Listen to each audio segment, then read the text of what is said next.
This program features live coverage of an African safari and may include animal kills and carcasses. Viewer discretion is advised. Alert lionesses, dark, stormy clouds, and a very, very windy afternoon on this afternoon's sunset safari. This is Safari Live. Ready?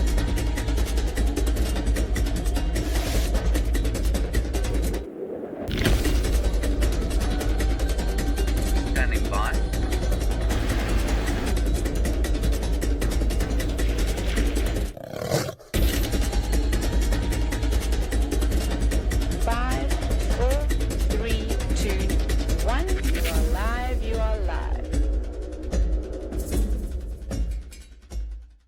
Afternoon to all of you, and welcome to this afternoon's sunset safari, where I don't think we're going to see the sunset, and in fact I might just blow away. My name is Jamie, and this afternoon Manu is on camera with me once again. We've been on an adventure the entire day here in the Maasai Mara in Kenya, where the weather is decidedly unpleasant. For our regular viewers, because this is a live safari, you can send through your questions on hashtag Safari Live on Twitter. And for the beginning part of the sunset safari, we will be joined by, now give me a second because I'm a little bit sleep deprived, the Virginia Beach Schools Summer Digital Summer Conference, one of the two ways around. So a very warm welcome to all of the teachers joining us. We're very excited to have you. Let us show you what a combination of Kenya and South Africa has to offer you in terms of its potential for teaching your children about real life wildlife. So I've just stumbled upon these three lionesses, and there's a very good reason. Here goes my hat. Sorry, weird sound. Here goes my hat. My hat contains my microphone, and therefore that would be a disaster. There's a very good reason why we're braving the current conditions, and that's because in this sort of weather, lions are definitely more inclined to hunt. We're right on the fringes of the Great Migration, and of course the wildebeest have been wandering backwards and forwards over the past few weeks, keeping us guessing as to where they're going to end up from one day to the next. But we're right on the fringes. We're probably about, if I had to guess, I'd say about 15 or so kilometers. So what's that? Just under 10 miles away from the Tanzanian border. She's got an itchy foot. And typically the yawning and the licking of the bottom of the feet in our big cats generally is a precursor to getting up and moving.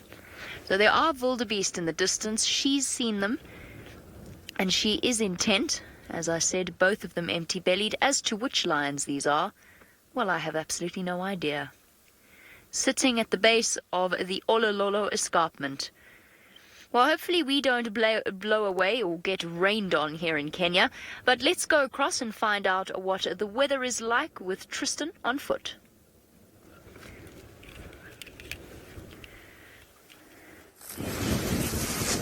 Good afternoon, everybody, and welcome to our sunset safari from the southern corner of Africa, here in South Africa. Now, it is a blustery, windy, very, very, very windy, actually, afternoon, which means that our bushwalk this afternoon, we're going to have to pay very special attention to what we're doing. When it's windy like this, it can be a little bit difficult. Now, my name is Tristan, and on camera today we've got Senzo, and this is live, it is interactive, which means that you can get hold of us, hashtag Safari Live, or you can get hold of us on the YouTube chat. Now, a special warm welcome to the Virginia Beach Summer Schools Conference. I hope that you'll enjoy the next little bit of time with us as we negotiate the wilds of South Africa and the Maasai Mara.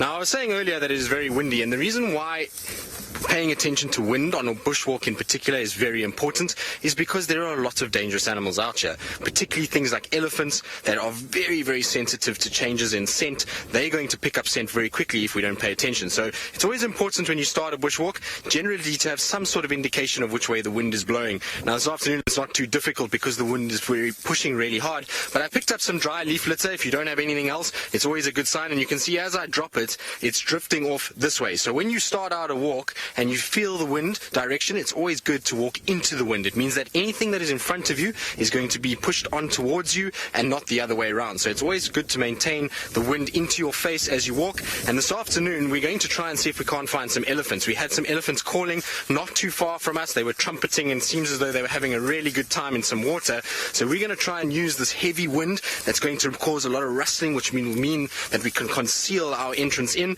And if we use the wind the right way, we should be able to get a really, really good view of them on foot, which is really excellent.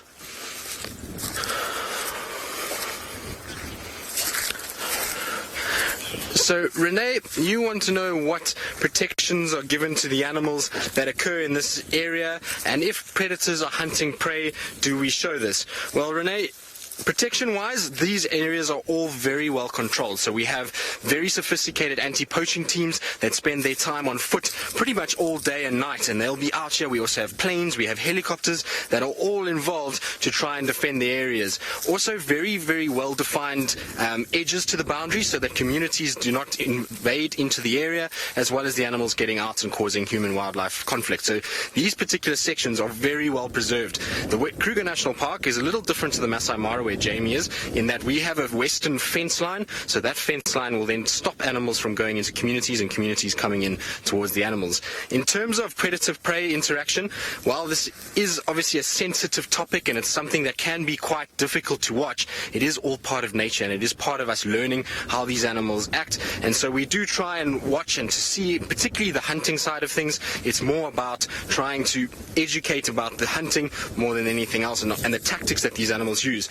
When things are very gory and if things do happen where there is a hunt and the animal is brought down and there is a kill that takes place, we generally will warn everybody that is watching, for those that are sensitive, to turn away. So it's something that we have to be aware of, but it is part of nature. And the other side of it is that these kind of hunts and these things that happen where there's animals that are taken down and there's all these kind of games that are played within the kingdom of animals here, means that sometimes we get caught by surprise. Sometimes you can be watching something and out of nowhere it happens. So it is all part of the game out here and how difficult it is for all these animals to survive, and not only just for us to kind of keep them off screen if they are hunting. But I was saying that we're going to try and see if we can't walk a little bit further to the north of us and try and see if we can't find any signs of these ellies. And while we do that, my friend Brent Leo Smith is also out in the plains of East Africa and would like to say hello. Well, we're in the most insane dust storm at the moment, and even the dry season is truly setting in, even though there is rain about. But that's what makes this ecosystem so magnificent. This is the last thing I was expecting today. Welcome to the Maasai Mara in Kenya. My name is Brent Leo Smith. I have Dangerous Dave Eastall on camera. Sorry, I just swallowed half of the Mara. Remember, #Safari Live if you want to get hold of us. Now, one of the cool things so far, we've been waiting for the Thompson's gazelles to arrive en masse, and this is definitely the biggest grouping of Thompson's gazelles I've seen so far, even though I can barely see through the dust. So there we go. There's probably a couple of hundred here. Hello, Tommies. Now, the Thompson's gazelles come after the wildebeest and zebra. They love the shortest grass possible. So these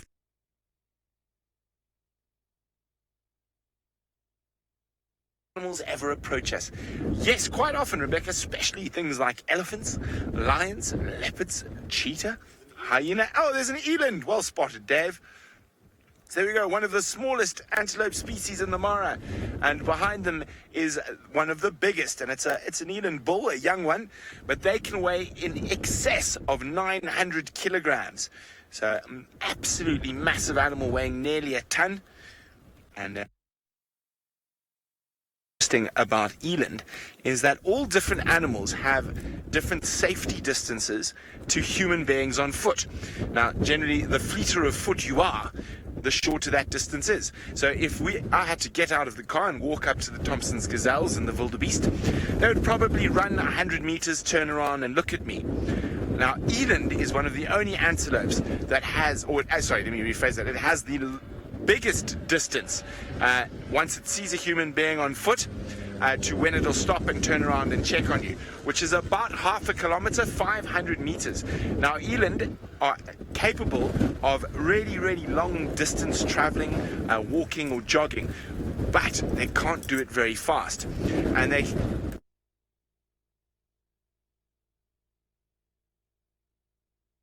historically, our ancestors out on these vast plains were able to run them down. So their safety distance for human beings is about a quadruple that of all the other antelopes. But very exciting stuff. It seems like Jamie, who's about 35 kilometers to the west of me, has got some big cats on the move. Big cats on the move and on their way towards an unsuspecting herd of zebra and wildebeest up ahead. Something's distracted the lioness that is behind the first female. She's glancing back in that direction. Now, Gwen, you would like to know if lioness hunt together. Absolutely they do. Lions in general will hunt together. And what I mean by that is males in their coalitions will hunt together and cooperatively hunt. And females in a pride absolutely will cooperatively hunt. Lions are the only social big cats. And the key to their success is being able to coordinate their hunt in a way that allows them to bring down prey much, much larger than themselves. And in a way, that's how they've made up for the fact that they are slightly bulky and they don't have the world's greatest stamina, although I have seen lionesses run for considerable periods of time.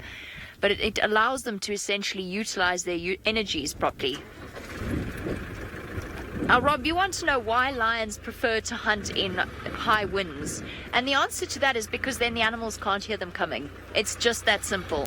So essentially, with the grass rustling, the trees rustling, so much going on around them.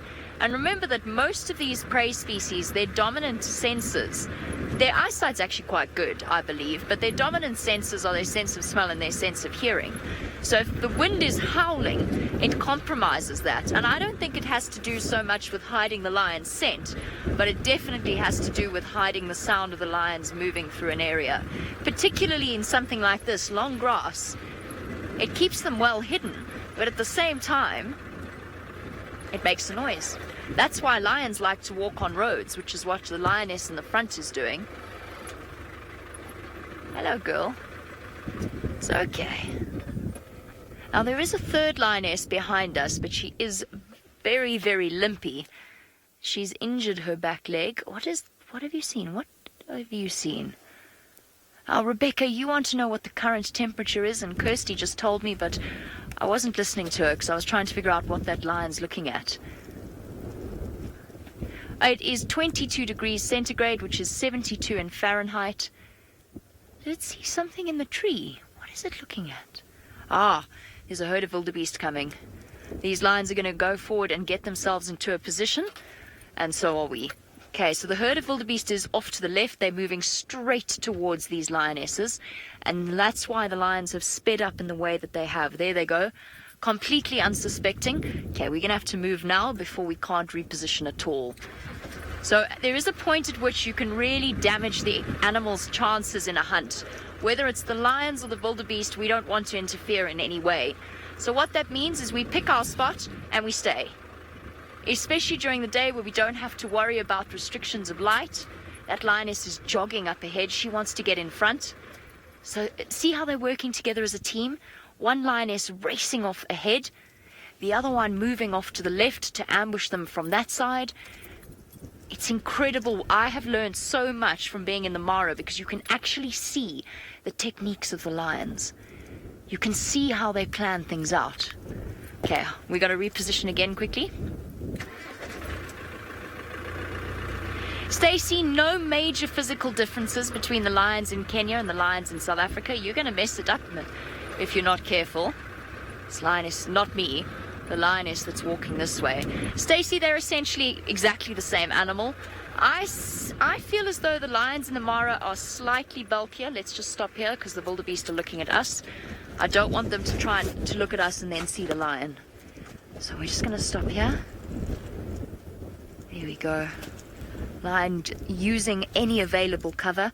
The reason I say that the lions are bulkier here in the Mara, I don't know, they just seem to be, but I don't actually know if they really truly are, or if that's just my imagination and the effect of the open space. I will say that there's a lot of food here and a lot of competition. So there we go. One lion. This lioness has got a far better idea, the one that's gone ahead. That lioness has gone up ahead. She's going to wait until the second lion actually chases the wildebeest straight into her. One more reposition. The wildebeest are no longer looking at us. We need to get a bit further ahead. Hold on. And there's absolutely every possibility these lions are going to hunt. They are hunting, actually. Let's dodge that termite mound.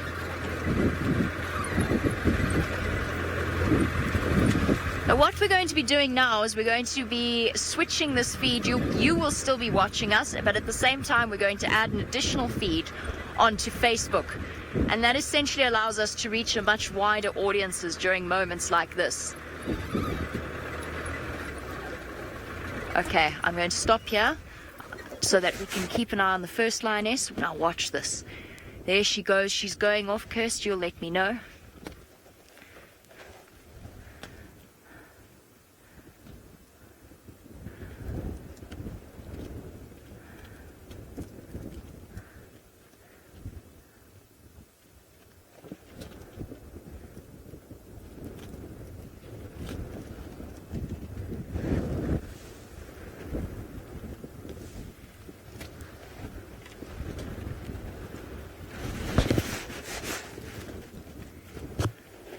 A very warm welcome to those of you who are joining us on Facebook. You are here live in the Maasai Mara, where we've got wildebeest walking straight into a lioness and a second one flanking them. Manu, if you go a little bit wider, that lioness is now probably about 30 yards away from the wildebeest, and this is happening all live here on a very windy afternoon in the Maasai Mara. These wildebeest are going to walk straight into her. She's hidden right behind those bushes that are just off to the right. Yeah, she's right there. She's right there, and she's going to come exploding out at absolutely any moment. The second lioness is moving off to flank them so that if these wildebeest turn and run, they're going to run straight into her. It seems as though the world is holding its breath at moments like these. This lioness is right there. Any moment now.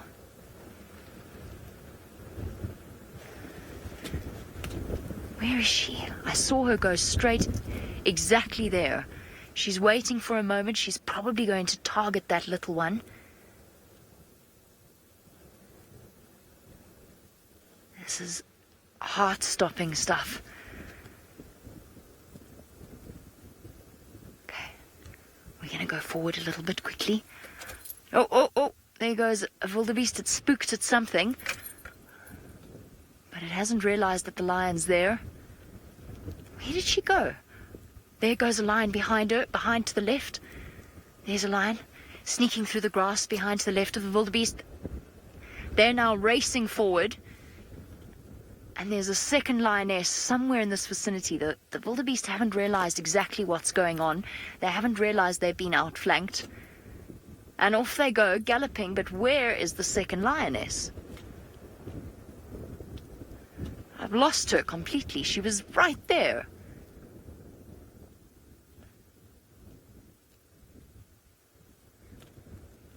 And off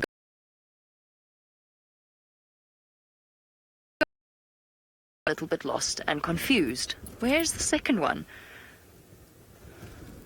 I'm utterly bemused. I promise you there were two lions a moment ago.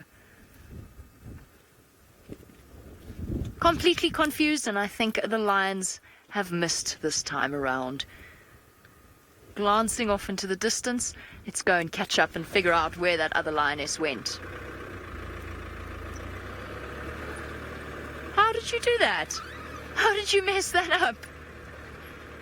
They walked right into you. It just goes to show, lion hunts are very seldom actually successful.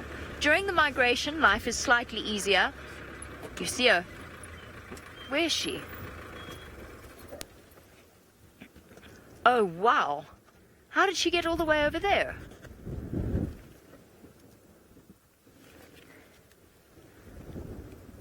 My goodness. Now, Renee, you want to know where the male lion is, and could these be sisters? Renee, there's a very, very strong possibility that these lionesses are sisters. All lions in a lion pride are related. So it's one of those strange things where people are under this impression that a lion pride has a dominant male lion. A lion pride has a dominant male lion, and he controls a territory that includes several different prides. So he doesn't just stay with one pride, and often they're on their own. Males go off on their own. But yes, all of the females within a lion pride are related, whether they are daughters, mothers, aunts, nieces. They are all connected in one way or another. And the amazing thing about lionesses is that they will actually allosuckle. So they'll suckle each other's cubs, which makes complete sense because they're essentially protecting their own genetic line. Here goes our lioness. You were right there. They walked right past you. How did you miss that? The wildebeest are gone. And what we'll do now is say goodbye to those of you that have been joining us on Facebook. And if we have any more exciting times with these lionesses, then we will rejoin you once again.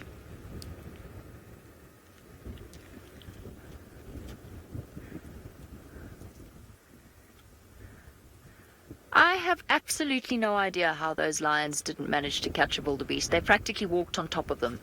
But fail they did. And we shall stick with them. Let's go back across to Taylor to see if she's been luckier than these lionesses.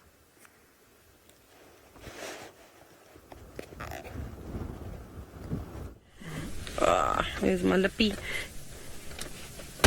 Hello everybody, welcome again. Sorry I've only joined you so late. We've been doing all sorts of wonderful things and doing time lapses of the dams, but it's great to finally have joined you. My name is Taylor, and on camera with me today is Sebastian, and we are driving in the Sabi sands. We're not with Brent and Jamie up in the Maasai Mara. We're down in little old South Africa, but what a beautiful place it is. And you've obviously met Tristan. He's giving you a different view today from the ground, and hopefully he'll find some really cool things. We'll get to do some approaches on animals. That's one of our favorite things to do. Our plan, however, is to try and find some lions and then hopefully visit the very famous Cheetah Dam and have a look at all the wonderful life that occurs down there. We were actually there earlier on today, and we saw a huge herd of elephants spending quite a bit of time swimming, drinking. The hippos were out in full force. They were walking around, and who knows, maybe some crocodiles and some other things, which would be quite exciting. So I've just actually popped onto Cheetah now, and hopefully we're going to find a male lion that was apparently seen not too far away from the dam. However, the wind has all of a sudden picked up quite a bit this afternoon, and we've been talking about the wind quite often. We're either going to have windy mornings or we're going to have windy afternoons for the next few weeks. And, well, today it seems as like it's going to be a windy afternoon, but that's not a problem at all. We'll go and check some of the drainage systems and hopefully find some elephants, maybe that herd of elephants we saw earlier today. And like I said, we're going to go searching for a male lion right now, and hopefully he's still around. But let's go across to Tristan now. Like I said, he's walking around on foot. I'm sure he's going to show you some cool tracks.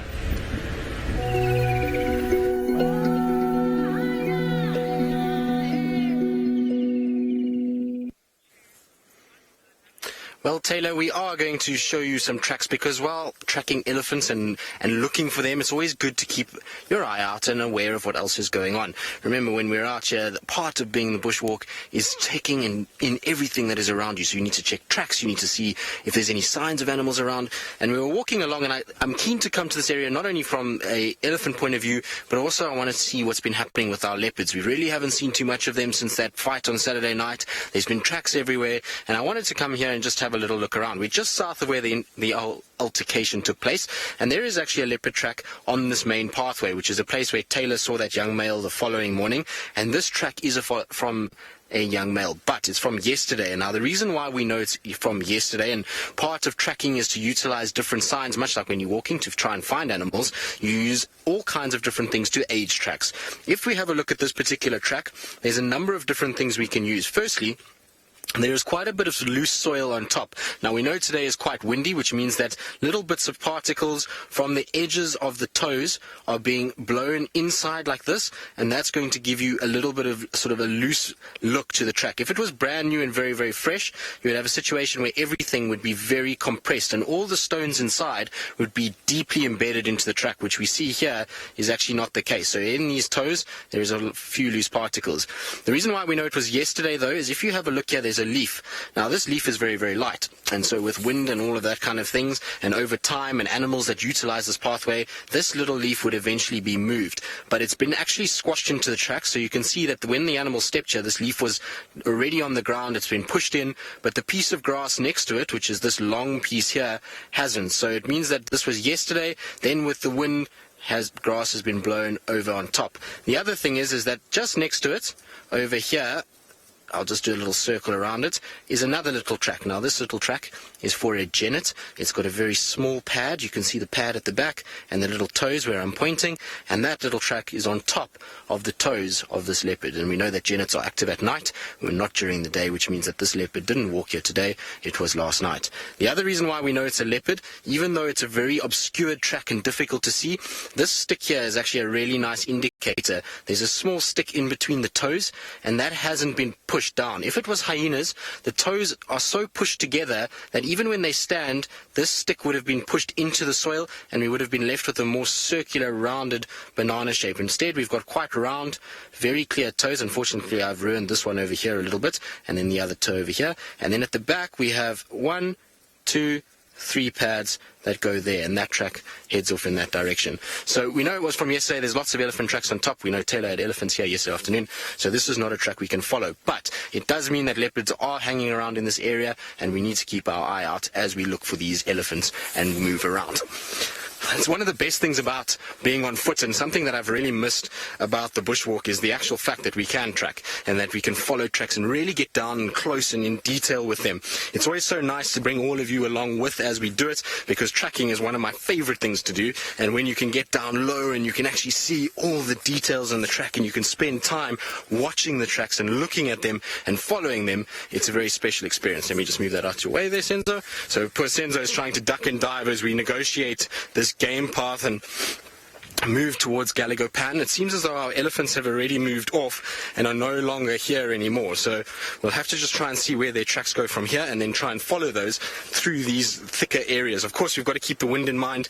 This afternoon is very windy, so between myself and Rex, we'll try and see if we can't find these tracks somewhere. But you can see as we walk here, this is a very, very prominent path. So there's lots of places where elephants and varying other species of animals come, and you can see that it's been very well used by elephants just by the number of dung piles. If you look down this pathway, it's just dung all the way to the water. And we know that this is elephant dung because when we pick it up, it is very, very coarse inside.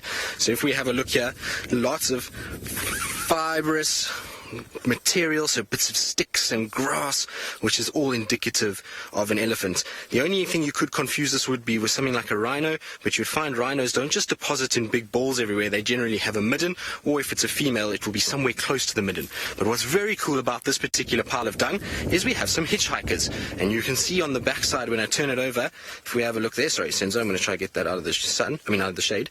If you have a look, I'll grab a piece of stick from the elephant dung. There are tiny, tiny termites that are busy feeding off this dung. So even though elephants eat a lot and they destroy a lot of the environment, these termites will benefit from this dung being passed through the elephant's digestive system. As it comes through, it's helping to break down that cellulose, which is helping for these guys to be able to feed. Isn't that amazing? So even though elephants are so big, they're still providing food for one of the smallest little creatures we have out here. Right, now talking about things that are utilizing others and eating and all of those kind of things, I believe Jamie's still with her lions, and I'm sure they're looking for wildebeest and are just as hungry as our termites. I think that they are, but that's what really completely astounds me as to what just happened earlier. Those wildebeest basically stepped on that one lioness, and she still missed. She didn't miss, she just didn't try. The conclusion that we've come to is that she couldn't work out where the second lioness was, and so each of them missed their cue. They couldn't quite see the other one, and as a result their timing was off completely. But I'm still bemused by that, because I mean, one lioness is easily capable of taking down a wildebeest calf on her own, and those wildebeest were so close to her. Well, they don't have to look far for the next meal, as you can see if you look ahead to the top of the ridge, and it seems as though they've singled out the herd that is slightly more to the right. Or have they? I don't know. These ladies have now made me doubt everything I've ever known, because having watched lion hunt after lion hunt recently, with panicked wildebeest and lions just grabbing everything they can, I really wasn't expecting her to just lie there and let the wildebeest walk past. So there we go, we've got the classic split, lioness moving off to the left and one lioness on the right. And every time I try and speak, the wind blows the words out of my mouth. It's still howling, but we've been spared the rain, which means that it is good hunting weather. Oblivious wildebeest up ahead. Which way are we going to go, my dears? Look at that incredible shot. A picture of the migration, I think.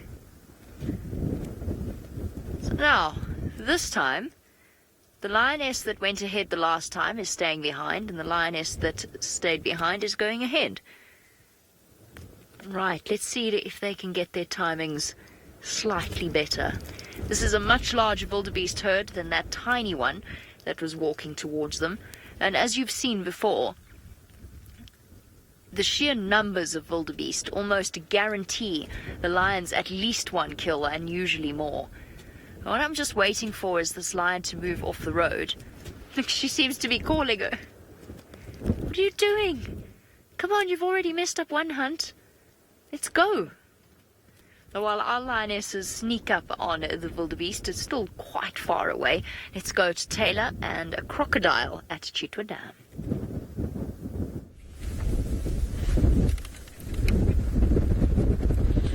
So we've just arrived at a very, very windy Cheetah Dam. It's not exactly pleasant at the moment. However, Vladimir the crocodile does not seem to be, well, really worried at all about the wind, which is quite cool. Sitting out on the bank, sunning itself nicely. Just what a crocodile loves to do. Now, because we were visiting Cheetah, I obviously had lots and lots of questions for the general manager from Steph, and one of them was, have you had any confirmation if you have a male and female crocodile, or what the sexes are of them? And good news, Boris is not a boy. Boris is a girl. So Boris is no longer an acceptable name for the crocodile that has an entire tail. You may have seen very quickly that Vladimir, which is one of the key identifying features of this particular crocodile, that he's got notches out of his tail. He's missing the tip of it, which actually helps us quite a bit. That's pretty cool. But we can only sort of tell the difference when they are out of the water. Now we need to think of a more suitable name for Boris and make it feminine. What do you think, Seb? It has to start with a B and probably sound quite... Belinda? So this is still Vlad, right? This is still Vladimir, yes. He has not changed. What a new name for Boris? Boris, because Boris, I think it's a bit... Bridget! I like that. Bridget the crocodile and Vladimir. I don't know, if you've come up with anything quite quirky, you're welcome to share that with us, which is quite exciting.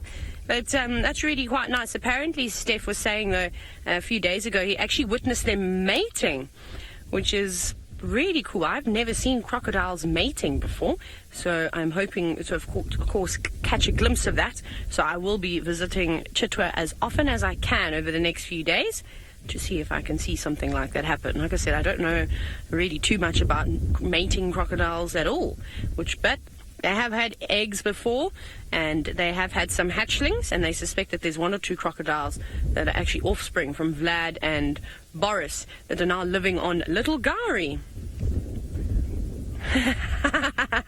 Tristan says we're not allowed to change Boris's name. Shame, Tristan. It's mean. But that's not all that lives down at Cheetah Dam. We've actually got one of our favorite friends, and if I remember correctly, Aaron, who actually requested it, that we could try and find the fish eagles. We haven't found both of them, but one of them is in the difference. Oh my goodness, I'm getting hate from Tristan and from Brent all the way in Kenya. They both said we can't change the name of Boris. What about Borisette? Borrelina? No, those are terrible. Let's disregard those. But here's an African fish eagle. Some of you, if you're watching from the States, are probably going, hey, that looks like our bald eagle. Look very similar, don't you think? Beautiful birds, however, sitting up on the tree. It doesn't seem to really be looking for anything to eat at the moment.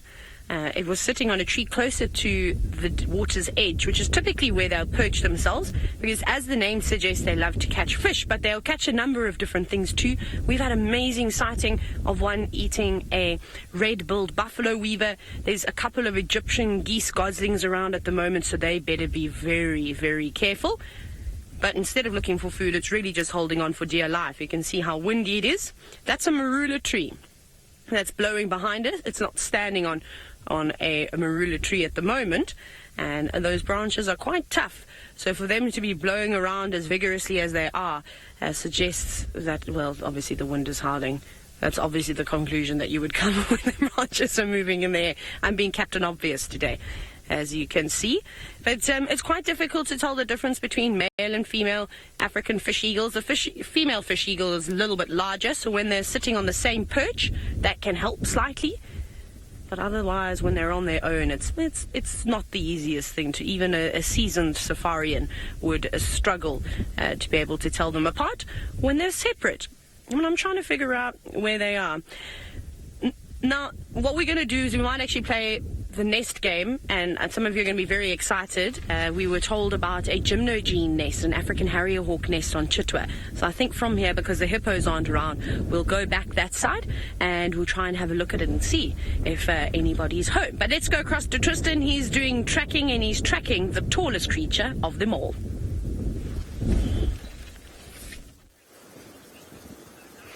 Well, Taylor, I wish you luck with the gymnogene nest. We did see it earlier today when we went and did some running repairs on our mast, and it looks like it's going to be so epic. It's right next to the road, and hopefully we'll get some incredible views of our gymnogene and its chicks. But as we were tracking along and we're looking for these elephants, which have been all over the place, the road is actually smooth with their tracks at the moment, we came across tracks that I had seen this morning, and I commented on them very briefly as I was trying to kind of follow up on the lions very quickly, and I was saying that the lions were following a giraffe that was injured. Now, you might be wondering why I knew that the giraffe was injured, and the tracks right here can show you exactly how we know that. In front here, we've got the first footprint of the giraffe, which is a typical giraffe track, very elongated and big. There's nothing else out here that can cause a track that large. Even a buffalo would probably end somewhere in that vicinity. So you've still got a long section at the back that indicates it's a giraffe, and you can see the definite hoof shape, so the two clothes of the hoof, and you can see where they split slightly, and there's a little mound of sand. So that's quite common to see in a giraffe. But the next track on this particular walking stride of the giraffe shows that there's a very different track that is made. And if you look here, you can see where the foot is actually touching. There's a little half circle, and that's the edge of the hoof, and it's then dragged all the way until it's been put here. So that foot is not actually being lifted at all. It's being dragged along and then is planting itself over here. And that track is very evident every few meters as this giraffe walks. And so the lions, when they see this or pick up on this, they're going to know that this giraffe possibly is injured. They might have seen it, and they then follow it, and they try and basically chase this giraffe until they can get it. Now, the giraffe itself might have enough adrenaline to kick in that it can get away, but it is an indication that lions are incredibly clever in the way that they hunt. They'll often utilize what they see and the animals that are out here, and they're very perceptive on those that are injured or that are ill. So it's amazing to actually watch and to witness. Now, I was talking earlier about the road being smooth with elephant tracks. If you see where I'm standing, you can see there's not a single tire track this whole section. This is just one big herd herd of elephants and Rexon. This is Rexon's foot over here, so his is also inside all of this. But these are the elephants that we must have heard earlier. They came down to drink, and they now are going up and into the drainage section. So we're going to try and follow these and see where they go, and it's going to take me right past where Tandi and Shongile had their fights. And I actually want to go and have a little look around and see if we can't find any of the fur, or see if there was any more signs of what happened after we left that night. It certainly will be very interesting to see what happens. Now, Rex is saying to me that he can actually hear some of the ellies quite far away, so we're going to have to walk quite quickly to try and get there. But we were talking about our lions and them following Giraffe. Well, the lions in the Mara, I don't think, have to worry about Giraffe, but Jamie's with them, and she can tell you whether or not they do hunt them there. They do hunt giraffe, but at the moment, why bother?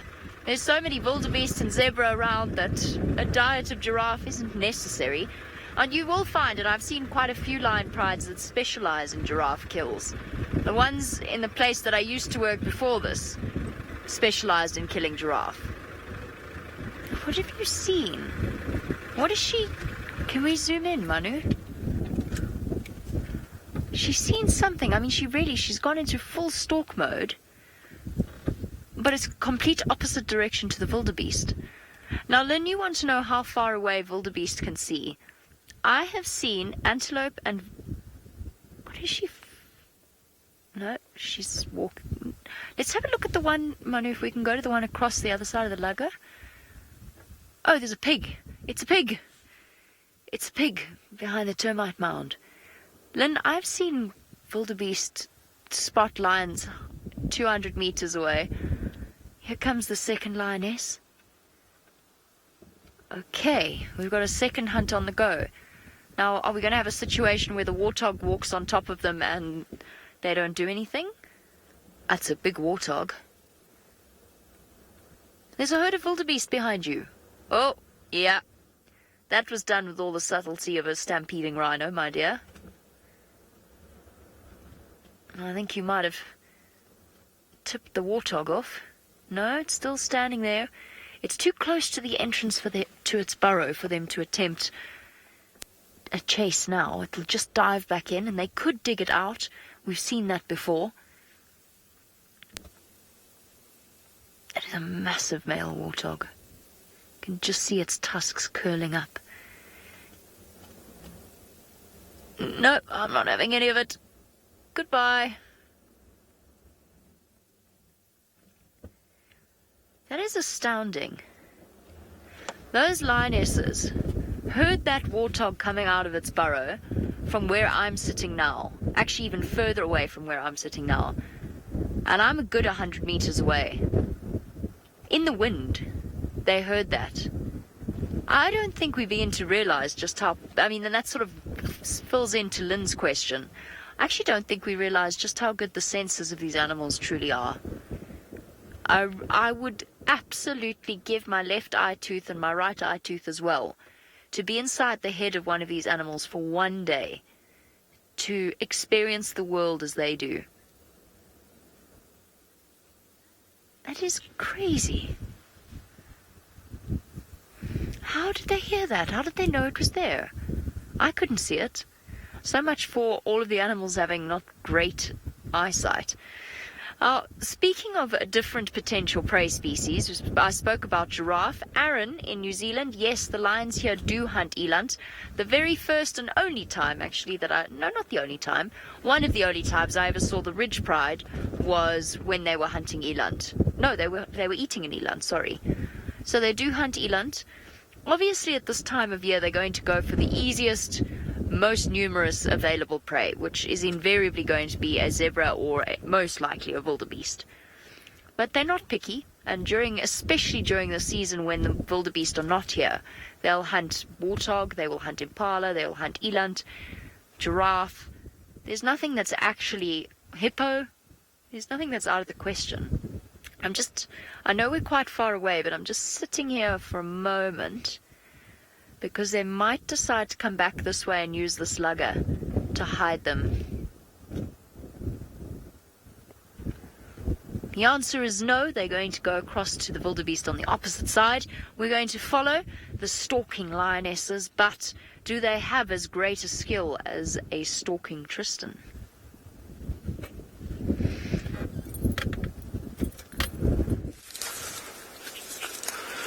Well, we're just trying to see if we can't sneak up on some impalas, but it's been proving to be very difficult. And the reason why is that our impalas over there are very nervous today. With the wind that's blowing around all over the place, they know something's not quite right. There's lots of rustling, and that means that they've got to be a bit nervous. Oh, there goes a warthog. Luckily, he didn't run at us. That wouldn't have been that pleasant. But our warthog obviously got a big fright when I started talking. I didn't even see him, actually. And it just goes to show how well some of these animals camouflage. That warthog was right behind this tree, and I only saw it at the last second as it was trotting off. But maybe we can still get a visual of it. I see he's still standing there, Senzo, so let's try and see. You can see him just through there. He's watching us now. It looks like a male warthog, just given the size of the tusks, as well as the shape of him and the size of his body himself. He looks quite big and bulky, and you can see he's not quite sure what's going on. He's just checking to see. He's not sure if us as humans are something he needs to be wary of. So he's watching. And this is the difference between a vehicle and on foot. You can see the animals are far more aware of what we are doing.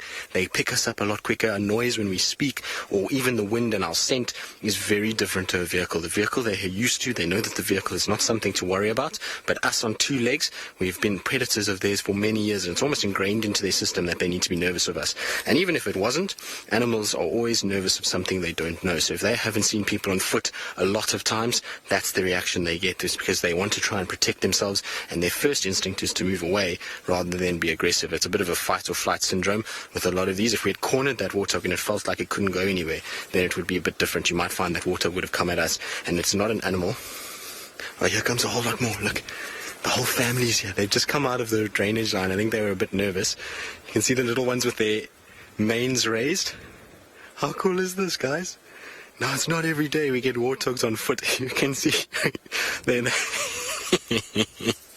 there they go. They took off because they saw us, and their little tails were up and manes were up, and they were very alert as to what's going on. But you can see how the mane, when they would have gone through the grass, would have matched that color of the grass perfectly. It's that light color, and that is perfect for camouflage when they get into thicker grass. Right, I think we're going to carry on because we had a very brief glimpse of a giraffe also in this area, so I want to try and see if we can't find that as well.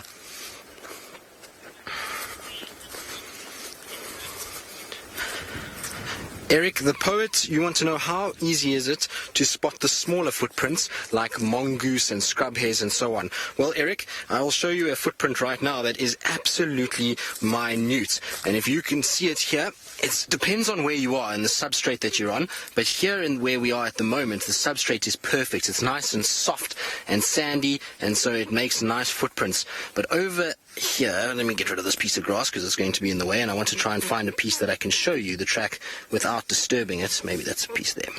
But if you look here, right, this is, I'll put my finger next to it to start.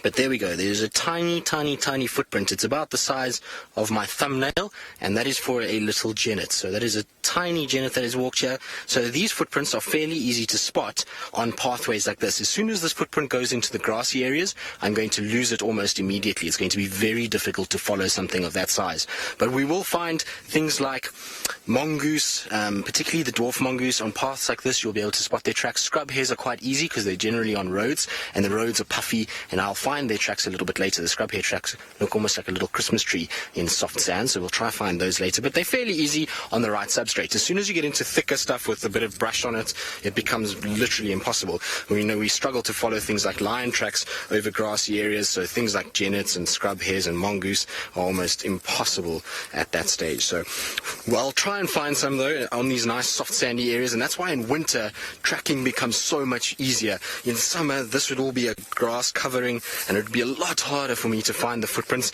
and to follow them. But in summer, you can really actively track, and that's why our bushwalks take a little bit of a different turn in the winter months. We tend to focus a little bit more on tracking because the insect life, bird life, tends to take a little bit of a dip, as well as plant life. But in terms of the tracking ability, we can now see what's going on and we can move around. Now, interesting, in terms of tracking, if I had to come across here now, I would know that even if we hadn't seen the impalas, that impalas were here fairly recently. recently.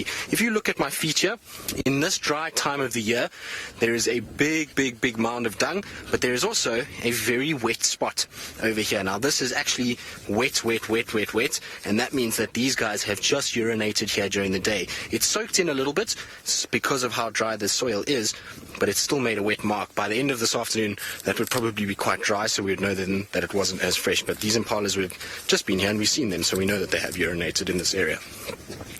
Right. Then let's see if we can't find this giraffe that ran through here. I want to try and pick it up. It is somewhere close by. I hope that it hasn't run too far. It kind of spotted us from a distance. The wind shifted slightly, and then it ran a little bit. So I'm going to try and see if I can't find it in this thicket. Now, of course, also in this area, we have to be very careful. This dense thicket that you see around me is the perfect place for buffalo and elephants on a windy afternoon, so we really need to pay attention. So while we do that, let's go across to Taylor, who I think has found her gymnogene nest, and hopefully the adults are home. Tristan, please be safe out there today, you and Senzor and Rexon. Of course, it is a very windy day, not exactly ideal for walking. But yes, we have managed to find the gymnogene nest, which is situated in the fork of a beautiful balanites tree, or a torchwood tree. But sadly, no one is home. The parents are not around. Perhaps they're still constructing the nest. It doesn't really look like a very stable nest from what I can see so far. I think that they might have a little bit more work to do, but a very typical nest nonetheless of an eagle. They tend to make these sort of platform nests. They'll usually do them in the fork of a tree. You can imagine they're not exactly small birds, so they do need to make a relatively big nest. That's why I also don't think they've quite sort of finished constructing it. And they can also make them on cliffs, but out where we are, there are very few areas that would allow for a bird to nest on a cliff. But trees, there are plenty of at the moment, so they might still stack that. Their nests don't get quite as big as an African fish eagle's nest, which can, carry the weight of about 70 kilograms, that's for sure. But they can get quite big. They can get to almost the size of a meter, just less than that. So that's a pretty fair nest, and both male and female will build it. It typically takes them, and this is quite normal, most of the smaller birds take about 2 weeks or so to build their nest, but it takes a little bit longer for the gymnogenes. They're obviously much bigger. There's a lot more that goes into that nest, and it can take them up to a month. And they'll reuse this nest for many years, but I wonder if perhaps this is not a new nesting site. Because we've never heard of there being a gymnogene nest here before, so maybe they've just changed trees. But we'll keep popping past you over the next few weeks, and hopefully we're able to see the adults. We had one adult here earlier today, and that was really all. But very cool. I've never seen a gymnogene nest before, so I think that's definitely something new for me, and I hope we get to see them sort of constructing, or I hope we get to see the sort of the copulation, and the sort of breeding process that goes with building a nest. I think that would be quite exciting. We see it lots with the common birds like the southern yellow-billed and southern red-billed hornbills. We see it with the dove species that we get here, barbets and things, but we don't often get to sort of see it with the raptor birds, which is quite cool. Right, but let's go across to Brent now. It seems as though he's got some hippo out of the water. Well, there we go. The wildebeest have absolutely munched all the grass around the river in this area. So this poor hippo is trying to eke out an existence. Sorry, not oh, goodness. But it is quite cool, quite dark, and that's why that hippo's out. Now, I've just got a report that... Oh, are you going to give us a threat display, mister? Don't make me have to have a stern word with you. So that is a half threat display from that hippo. Animals, and you can even see how his ears, even though they've got small ears, they're very important to watch a hippo's ears when they're out of the water. So he's not 100% happy with us, and it's probably because of the lack of food due to the huge amounts of wildebeest and zebra that have been here. Now, we're very close to the main crossings, but we're on the other side of the river. It's okay, hippo, we've got no trouble with you. Now, the other reason is he's probably been sitting in a little swamp behind there, because judging by those scars on his body, he's quite old, actually, if we look at his teeth as well, that he's been pushed out of his herd. You can see he's very old. So he isn't able to maintain. Quickly across to Jamie, Lion's hunting, and I'm going to cruise to Dusty. That didn't make sense. Our lions on their way once again to try. They failed once with Wildebeest. They failed once with the Warthog. Are they going to be successful now that they are faced with much, well, let's face it, much nicer odds? There's an entire herd of a couple of hundred-ish Wildebeest and 1 or 2 zebra thrown in for good measure. Our first lioness is off creeping through the glass, and now we're going to do a Facebook as well.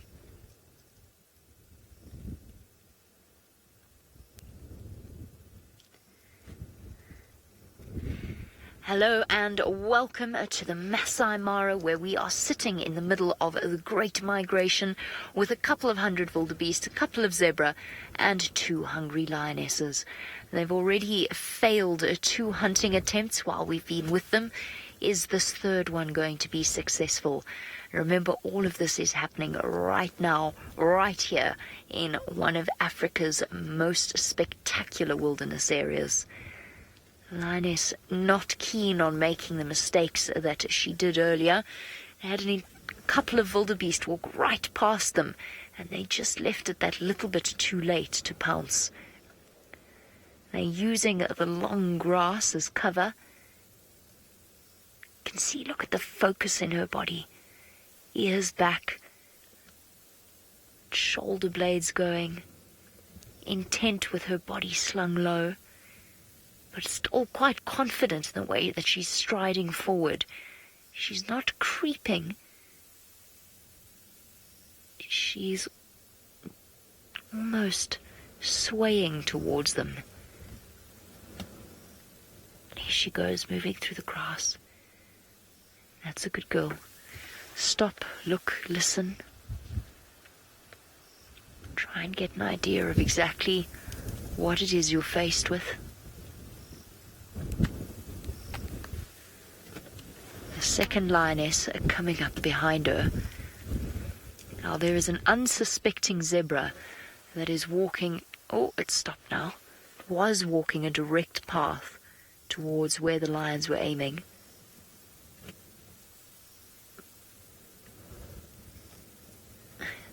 Pam, I'm quite astounded that they missed the earlier hunt. But yes, absolutely, it is amazing that they miss as often as they do. But it's only fair. This is, and I prefer it that way because it makes the whole process understandable. These lionesses have to work to catch their food, and when they do, it's hard to watch, but it's all part of the way that things function out here. But during the migration, when they do go on a hunt in the middle of a herd like this, they almost always catch something, and they almost always, I have to say, catch more than one something.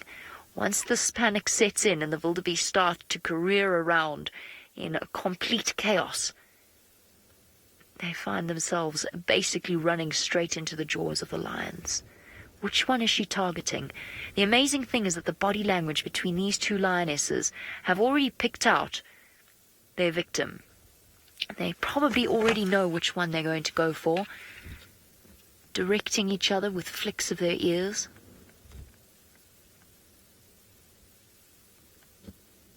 And they've got to watch. Every time a wildebeest lifts up its head, they freeze. Now we're going to take this opportunity, because once this goes, it's going to go very, very quickly. We're actually going to take this opportunity to just get a little bit closer. Unfortunately, between me and them is a river system that's going to be quite difficult to get across. I'll find a way though, but let's rather not miss a moment of this. Let's get as close as we can, and I'll figure out the logistics later. You can just see the tops of their heads peeking out. I wonder if I'll be able to cross this. Perhaps now would be a good time. The answer is no. I definitely won't be able to cross this. So what we'll do is we'll go backwards and get the advantage of height. They're straight ahead of us. I can still see them. Alright, I'm going to stop here. Just have a look and check and see if we can find them once again. There they go. Oh, look at that. She's getting so close to that zebra now. It's hard to gauge the distance exactly, but I would probably say around about 30 or so yards. She needs to be just that little bit closer. Zebra are fast, and once the zebra goes, it'll be that much harder to catch anything else.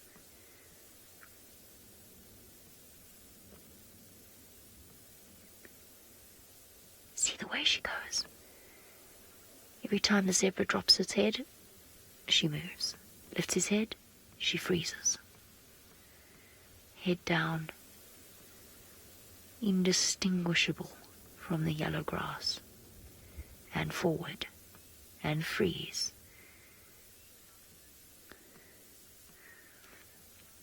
NASCAR, there's no real preference here as to which they'd rather go for. They don't prefer wildebeest over zebra or anything else like that. Whichever's the closest, whichever's the most obvious victim. Advance and freeze. She's vanished. She's right there. We know she's there. We can just see the top of her head. The tricky part, of course, of being a lion stalking through the grass is that you can't see over the top. So she has to risk sticking her head up every now and again to make sure she's still walking in the right direction. Now it looks at this point like she's right on top of the zebra. I think she's probably, because the camera does compress slightly, she's probably about 20 yards away. I don't know where the second lioness is. So remember, there is a second lioness in play here. Now, once the hunt starts, it'll be completely explosive. She can't afford to waste time. Lions only have a certain amount of stamina. They can only sprint a certain distance. She can't afford to mess this up. Oh!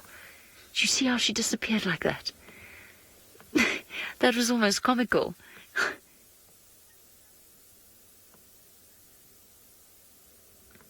It's always difficult, isn't it, to decide whose side you're on. The lion has to eat, the zebra wants to live. Perhaps it'll change my mind if I tell you that I think that this group of lionesses have cubs. But really, it's always a complicated situation. And as far as the zebra knew, it was just eating some grass, enjoying its day. Possibly, probably not in this wind. It's on to something. It's heard something. The hairs on the back of its neck are beginning to prickle. Something's not right, but what? Is it just the wind blowing in the grass? Or is there something else?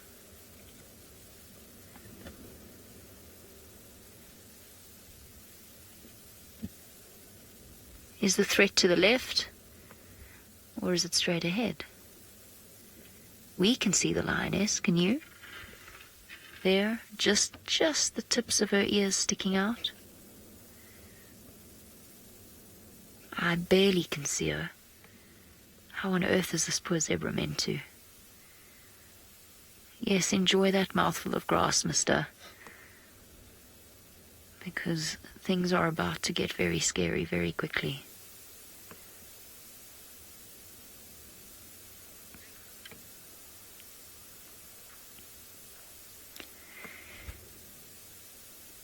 I always talk about moments like this that you sort of end up holding your breath.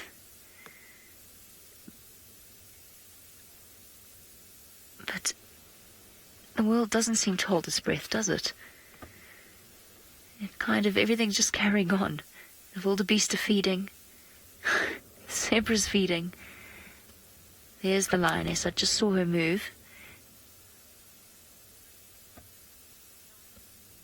Let's go a little bit to the right, Manu, because if she does come out... Yeah, there we go, perfect. If she does come out, it's going to be from there. Now, Charlotte, you want to know if I think the zebra can smell anything? No, I don't think so. It's windy. That's why lionesses like to hunt in the wind. I can't even see her now. No, is that her there? That's her there. Oh. Hairs on the back of that zebra's neck. Something wasn't right. And would you look at that? The zebra lives to eat another blade of grass. She's not going to go for him now. Oh, where is the second lioness, though? No, I think he's safe.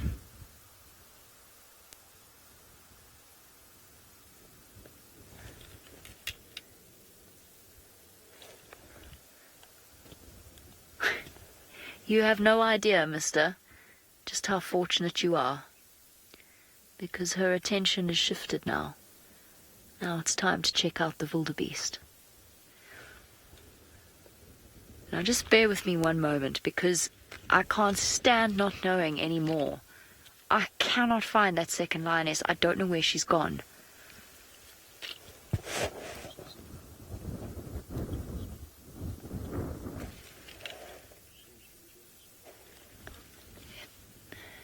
Oh, there's a zebra coming to the right towards the lioness. Still a little while away.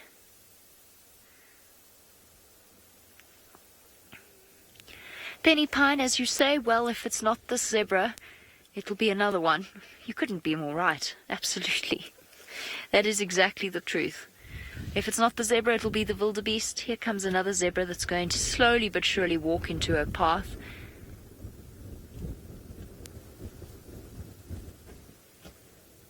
Nope, it's not going to be that zebra either. What are you waiting for, girl? What's the decided target? Another zebra?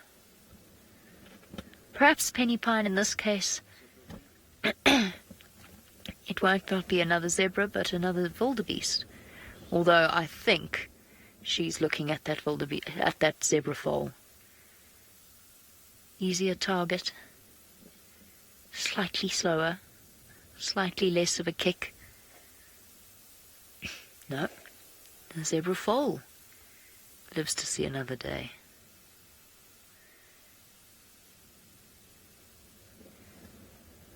Now let's bear in mind that this is the same two lionesses that actually managed to miss a hunt, or in fact failed to go for a hunt, when the wildebeest practically walked over their tails. So I have to confess to being not entirely sure exactly what it is that they want. I don't know if the wildebeest needs to have "eat me" stamped on its bottom, but so far they've let one or two opportunities go straight past their noses. I am, of course, being facetious, because I'm sure they know their business far better than I do. Shayna, I think that there is more distance between the lioness and her prey than it looks. So the camera does compress the image ever so slightly, and I think essentially she's waiting for the opportunity where she knows her pounce is going to be successful. So she's waiting for them to get a little bit closer to her, essentially. Or she's waiting for a sign from the second lioness. I honestly don't know. I mean, everything that we're suggesting is just that. It's a suggestion. I honestly don't know. All I know is that I picked the wrong side of the river system. But that's okay. We've still got a view. I don't know why she's hesitating. I think it's just not the right time. But also bear in mind that every single hunt expends a huge amount of energy for the lions. They can't afford to waste it just on any old hunt. You can barely tell she's there. It's utterly incredible how her camouflage hides her. Oh, has Manu spotted? Yep, you have. Bravo, Manu. Manu, for those of you who have joined us on the Facebook Lives, is on camera with me this afternoon.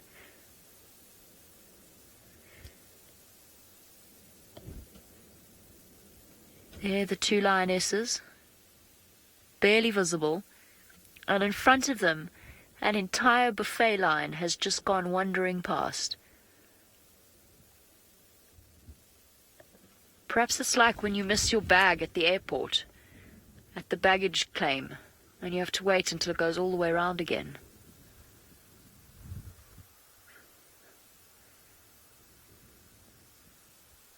I'm just watching to gauge exactly what else is coming their way. And I have to say, that zebra seemed like the best opportunity that's going to present itself to me. There's another possibility. There is one other possibility, and that is potentially that they're waiting until it's dark, or at least darker. That is where they truly have the advantage. The wildebeest eyesight is not fantastic at night. Theirs is. And therefore, if they wait just that little bit longer, have that little bit more patience, then the wildebeest will be more likely to panic, and they'll be more likely to catch one, or two, or three. For one heart-stopping moment there, I thought that bird was a lion charging in, but it's not.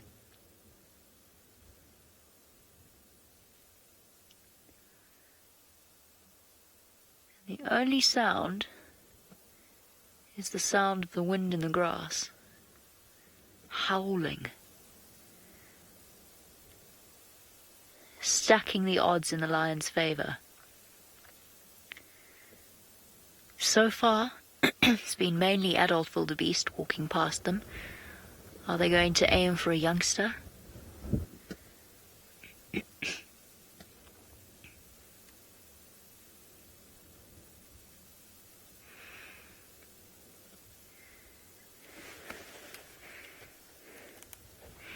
Natalie, while we watch our lion in the bottom right of your screen and our wildebeest ahead of her, you want to know how many wildebeest are around right now.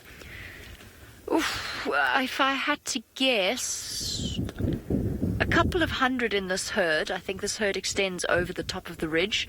There's probably about 1,000 within a half-mile radius of where we are now. 1,000, maybe even a couple of thousand. Nothing like the 100,000 odd wildebeest that we were seeing 2 or 3 weeks ago. So most of them have moved further back towards Tanzania again.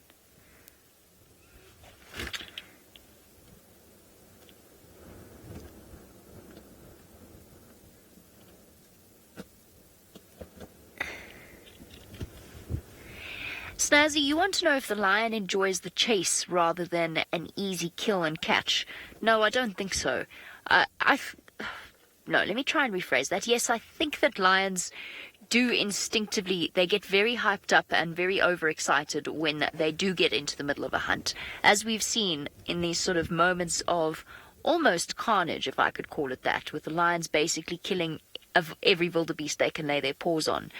I don't think they enjoy it in the sense that human beings enjoy something, though. And no, I don't think that they would overcomplicate their lives. So they're not going to think, how can I make this more challenging? Perhaps I'll tie one paw behind my back and then see if I can hunt a wildebeest then. I'm slightly over-exaggerating, but no, I don't think that they enjoy the chase. Everything in nature is purposeful. Oh. A change in motion, a change in pace, and flop. She just took an opportunity to get that little bit closer to her pride mate. Now we can see both of them together. The one on the left almost completely obscured by the grass. I don't think the lions draw the process out. Everything is about practicality. What is practical? What is most likely to result in a meal?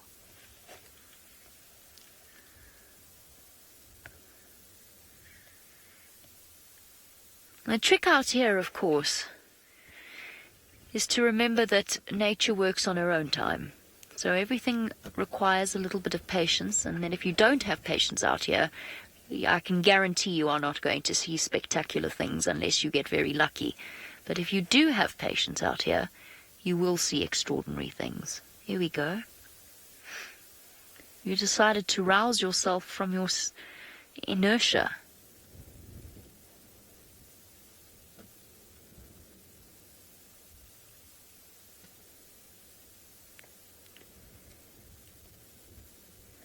She's so close to these wildebeest.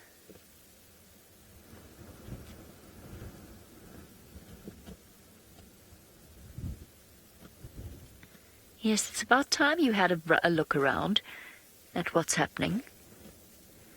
Look at this vast empty space to your right. All those wildebeest that passed through. Oh, there's still more coming though.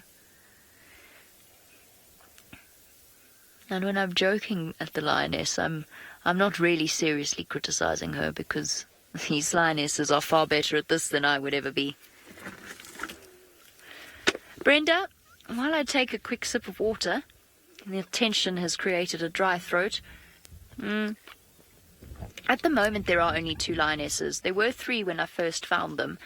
The third has got a very, very painful looking limp, and she's been left behind. She would only be a liability in the hunt.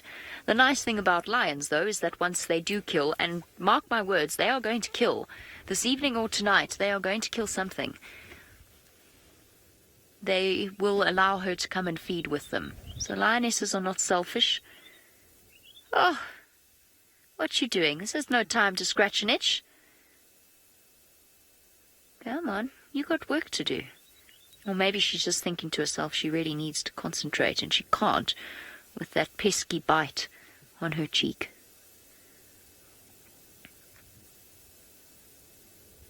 Oh, there's a little one.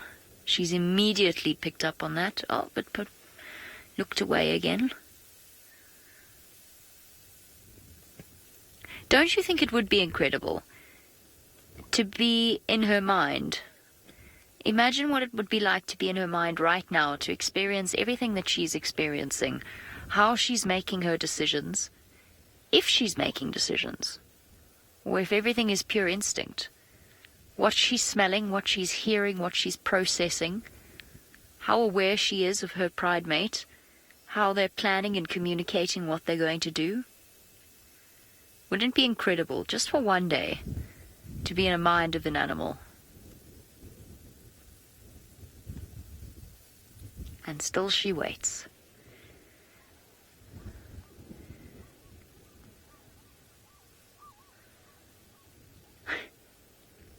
Rishi, you say you've never seen a lion waiting for so long. Rishi, I'll tell you what she's doing. She's waiting for me to leave and go all the way around the drainage line and then back up the other side, because I can't get across to where they are. And as soon as I switch on my engine and turn the vehicle around, she's going to hunt. That is Murphy's Law. That is what she's waiting for. The opportunity to present itself for me not to have the camera on her. And so as a result, we find ourselves in a rather stubborn battle of wills. I don't know what she's waiting for. As I said, they're not as close as they look. Let's put it that way. But why she hasn't tried to close that distance, I don't know. Perhaps she's already calculated the trajectories of the wildebeest further along, away from the herd. Oh, speaking of trajectories, that is a bad one, little one. No, gone.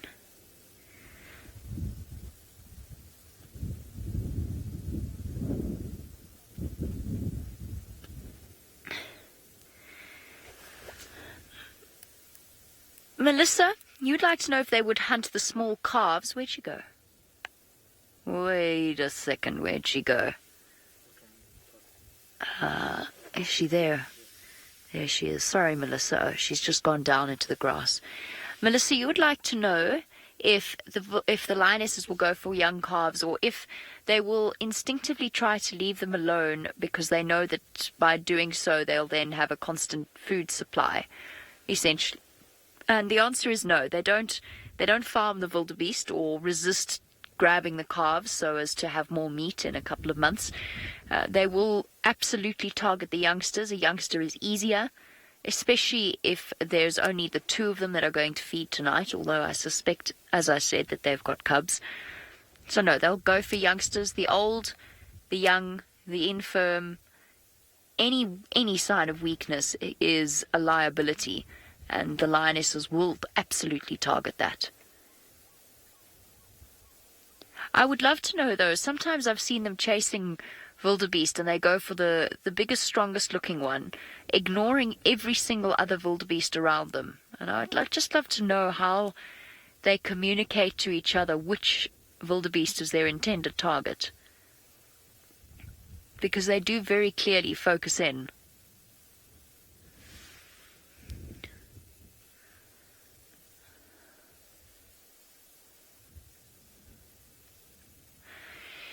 James, there's a good question, and I think that actually starts us into an answer as to why we're watching this quite protracted hunt. So James's question is, what are the conditions that sort of change the lion's approach between the brazen hunting style that we've seen, basically brazen explosive hunting style that we've seen during the course of the migration, and this slow and steady approach? And the answer is that there's a few different conditions. One is the number of wildebeest. Essentially, if you throw yourself into the middle of 100,000 strong herd, at some point one of the wildebeest is going to panic enough to run straight into you. So it's just, it's like shooting fish in a barrel, essentially. Nighttime adds to that, especially because the wildebeest are more likely to run in circles and straight back at the lion than they would be during the day. And I know because I've seen them do it. And perhaps, to a degree, the state of the lions. So are they really desperate for a meal, or can they afford to run the risk of their prey running away? I think in this condition, in this situation, it's not dark yet. The wind has dropped, so they're going to be noisy, and there are not that many wildies. There are not that many wildebeest about, so they're not going to be guaranteed of a catch unless they plan things correctly. Now, looking at the grass now, you would not know that there's a lion there, and in fact, I can just see her. I thought I saw her there. Is that her there? Yep, that is her there. Thanks, Manu. Now, Laura, why the wildebeest don't get spooked when she lifts her head? Bear in mind that we're sort of looking straight across at her, whereas the wildebeest, I think, have got a slightly different angle. So she's hidden by the grass, and that's why she is very, very careful about the speed with which she lifts her head as well. No sudden movements. And as it gets darker, the wildebeest's eyesight decreases dramatically.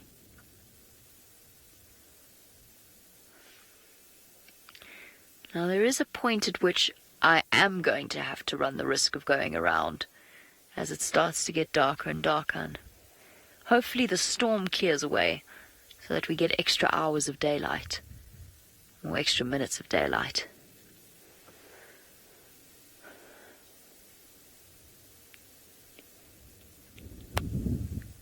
Imagine we could have driven past this picture and it would look just like the most contented scene of wildebeest in the world, without knowing that there's two deadly cats with deadly intentions hidden right in front of them.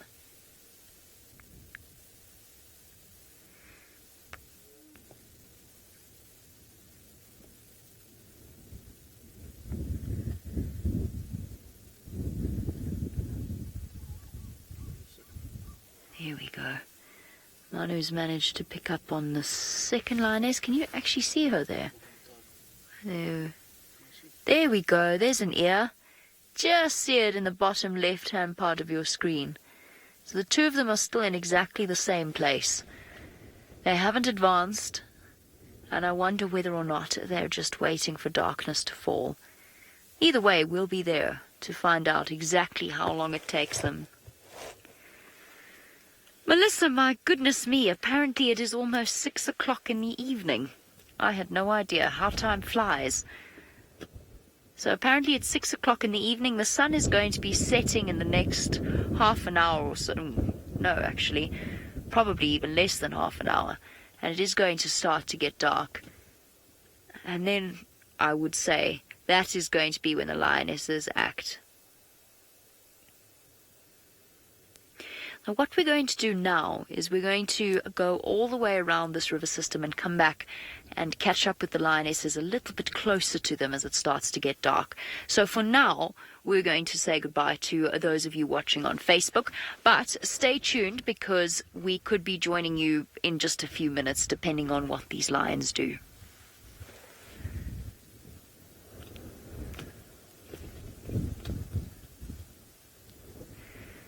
Oh my goodness. That was a lot of talking. I'm going to send you across to Tristan on Bushwalk and get across as quickly as I can.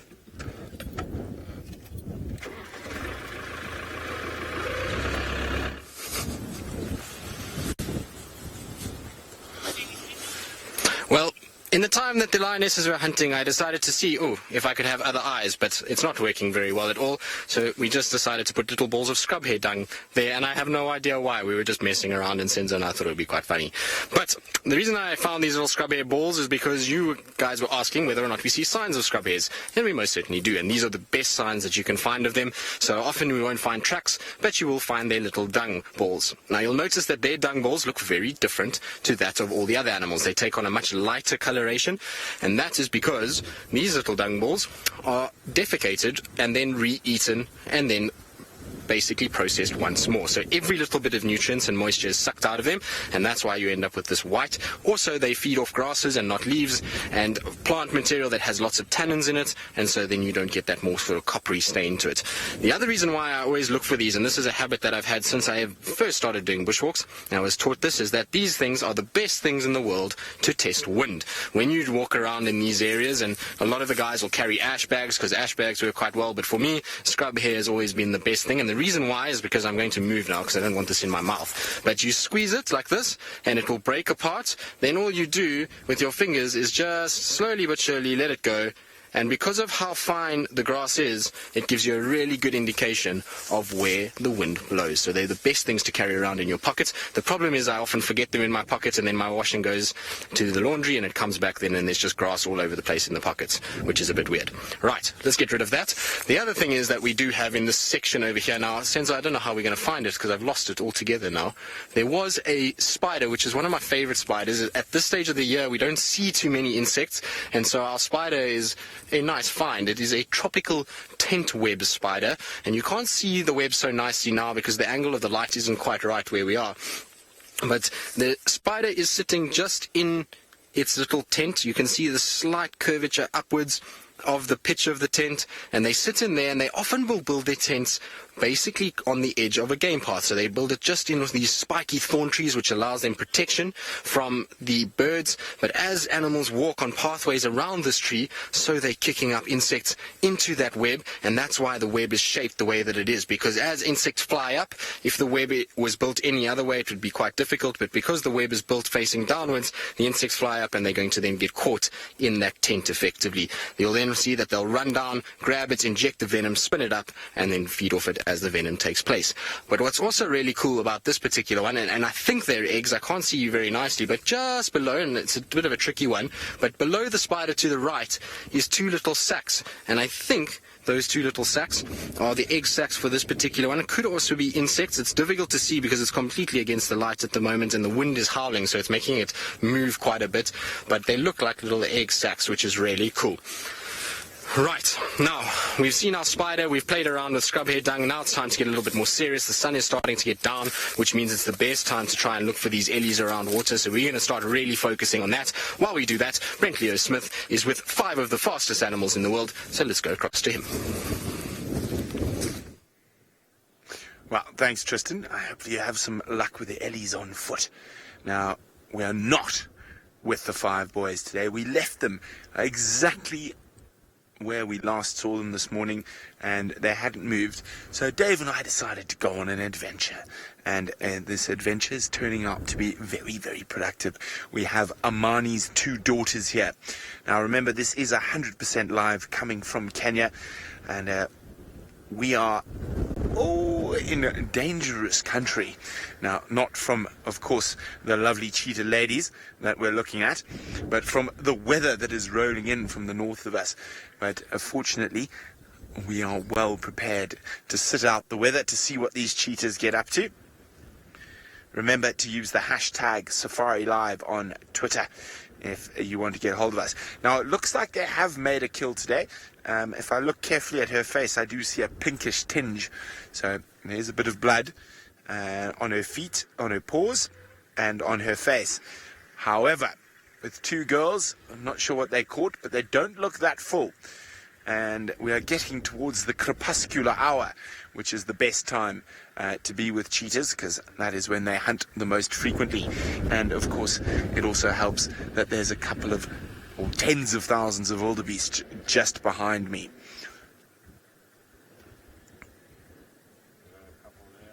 Oh, there we go. Now, we've got some wildebeest heading towards a dusty crossing as well. Now, I don't think these girls are going to move just too soon. So if I get towards Dusty Crossing, I can keep an eye on the ladies with my binoculars, and who knows, we might get a wildebeest crossing as well. So I'm going to move towards Dusty Crossing, and hopefully the rain stays away for long enough to bring you some incredible live action from the Maasai Mara in Kenya. Now, as you can see, I'm quite bundled up already. It is bitterly cold. The wind coming through here is very, very cold. Now, I'm just going to reverse back a little bit so you can see what I'm talking about in terms of the weather.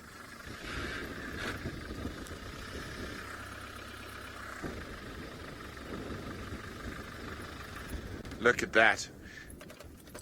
And we got stuck in a dust storm earlier today, and that was the precursor to this.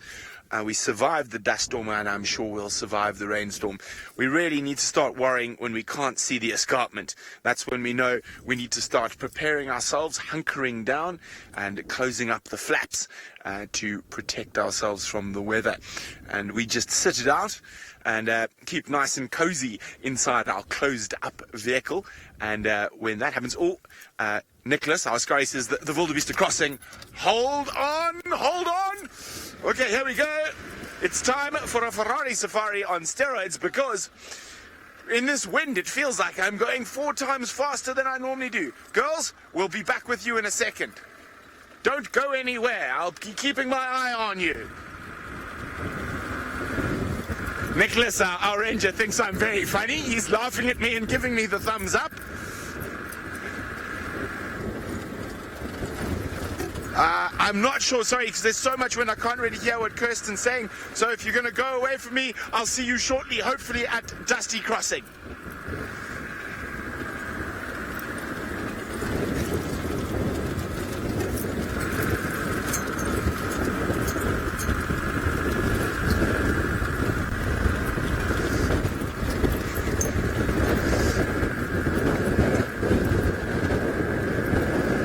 Some of them have already made it across. Fast, Wildies, fast. They're very fast, wildebeest. They've already made it across, and I'm getting there as fast as possible, but I know you're watching the incredible river cams. This is quite exciting. I think this is the first time we've ever actually been at a crossing with the vehicle while the river cam is there as well. And of course, it's that magical time of the day where we become the only car in the Mara. Everyone else is heading for home, and we are not going anywhere. Oh, crocodile's got a wildebeest. I'm trying to get there. Hold on, guys. We're on our way. Oh, I swallowed a fly. A baby wildebeest, apparently. Kirsten's telling me we're nearly there. Hold on. One last big bump. Don't fall off, Dave.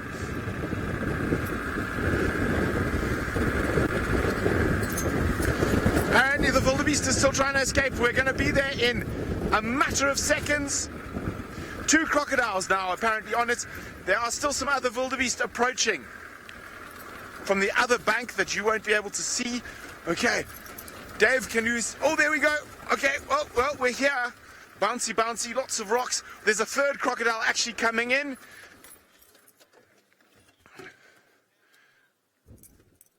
There we go. We've just got here. I think we're a little late, unfortunately.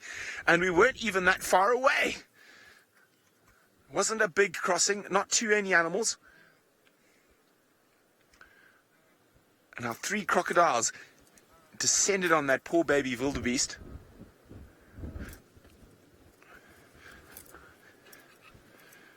There we go. What's that? Is that a rock? That is a rock. There we go, midstream. Oh, shame, poor little one. That is not a little one, though. That is the crocodile's tail. That's where it went down. Now, you might see gusting dust come through us, and that's from the wildebeest that made it across, that are running behind us at the moment. Look downstream, Dev. There we go. Now, that doesn't look like a young wildebeest at all, though. From the horns, that looks like a big wildebeest. Now, not to say that more than one might have been taken. It's a thing. These crossings are so chaotic.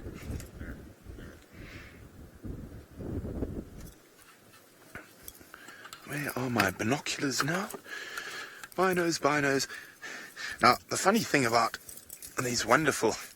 Oh, there's another crocodile coming in to where the others are. Spending all this time out here. Oh, there we go. Just checking the two girls are still in the same spot they are. Is that we do tend to have an inordinate amount of warmth or warm clothing and blankets that we carry with us, because it can get very chilly. So sometimes my binoculars disappear into said abyss of blankets, shukers, jerseys and jackets.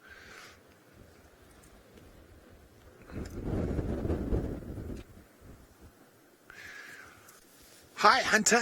Hunter's wondering, when will the migration end? Now, Hunter, that is a very good question, because we're not exactly sure. It changes from year to year, depending on rainfall, depending on availability of grass. So it all very much depends. So I think this year it might stay in Kenya a little bit longer. Oh dear. Well, the crossing's over, and I can just see what looks to be the cheetah girls on the move. You see them there, Dave? It's all happening here, live in Kenya. To the right a little bit. So the river cam is watching us. Wave, Dave. Wave, Nicholas. There's a camera there. Say hi, Nick. So Nick is our ranger. He's awesome. He's been with us for the last couple of days. And we are having the best time ever. So we're going to go now follow those girls, because they are heading towards a really big herd of wildebeest. If you go to the right a little bit, Dave, on top of the ridge. There we go, and there's a lot more over the edge. So it's time to get on my Ferrari safari again. We definitely don't want to lose those girls, especially at this time of this day when it is the best time for cheetah hunting. And as you can see, the wind's everywhere. So while I try to reorganize myself, let's go back to Taylor.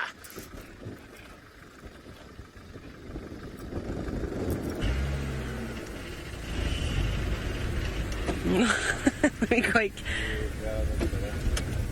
Hi everybody, Sebastian and I were just discussing how we're going to get the one animal in the Sabi sands today on camera, because it disappeared behind some trees, but it is a beautiful specimen of a waterbuck, don't you think? He's got a magnificent set of horns, a beautiful ring around his buttocks, and, well, his tail is swishing from side to side, so that must mean that the wind is not keeping the bugs at bay.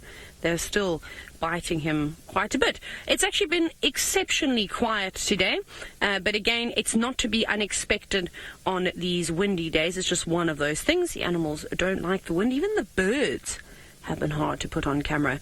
I exclaimed turtle dove at one point today too. It then flew away. I might have actually scared it.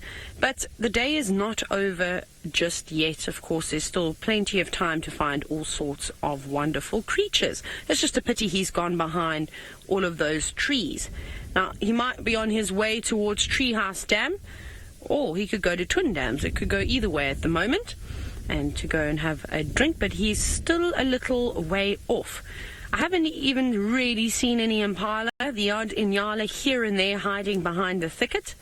We're just going to have to keep our eyes peeled. But what we're going to do from here is we're actually going to head round. We're on Gari Main at the moment. We're going to go towards Triple M and possibly past that area where we know the lions, the Guma lions, have a den site. Maybe we catch them moving in and out of the property. But we have got a few other birds. They're a little bit far away, but there's some crested francolins. There's also a hornbill of some sort. I think it's a red-billed hornbill. It's just a bit difficult to tell. You can see the sun is starting to set. No, it's not. It's a yellow-billed hornbill. Like I said, it's a bit far away. and they're catching all the little insects. Maybe there's some ants or things moving around there. There's quite a few birds going about. What are you eating? It's always so difficult to try and figure out what they're plucking from the ground. Every now and then you see the odd beetle moving. Well, you're having a break now. You just thought maybe you're going to have a little bit of a dust bath too. It is always really amazing when they do dust bath in the golden light. It's quite a cool sighting to actually have.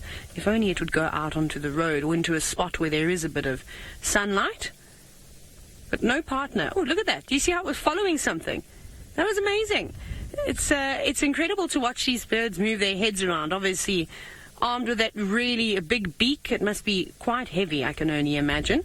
But I love the way that when they have to follow something, they really have to turn their head around. Whereas you and I, we could keep our heads still and just move our eyes from side to side. And obviously, if it gets out of our peripheral, well, then we'll have to, of course, turn our head. But with that bird, it constantly needs to keep looking around. But let's continue.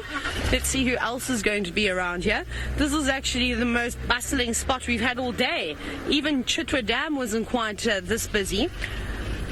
And it's been lovely and warm, though. I mean, the last couple of days, by 4 o'clock, most of us would have had our jackets on. I'm still in shorts. Not that I was planning on changing while I was on drive, but it's not particularly cold. The wind is very, very warm. I'm sure that will change a little bit later, though, and we'll have to add on a few more layers. But let's keep our fingers crossed, because hopefully we're going to find the Ngahuma Pride. The sticks are not far off the boundary too. Maybe they come across. But let's go across to Jamie, who seems to be having lots of luck with the lions. Well, I was, until I crossed the drainage line, and now I can't find them. Somewhere between the lugger that I just crossed and the herd of wildebeest, there are 2 lions in the long grass, and I can't find them. It is completely ridiculous, but now I understand exactly why it was that when they lifted their head, the wildebeest couldn't see them, because you cannot see them from this perspective. You cannot. Or we're both blind on the back of this vehicle. So, have you got him?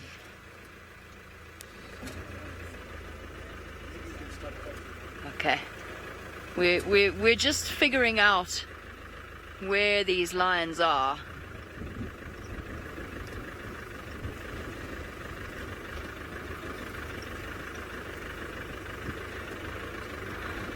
Elena, who is 14 years old. I hope you aren't...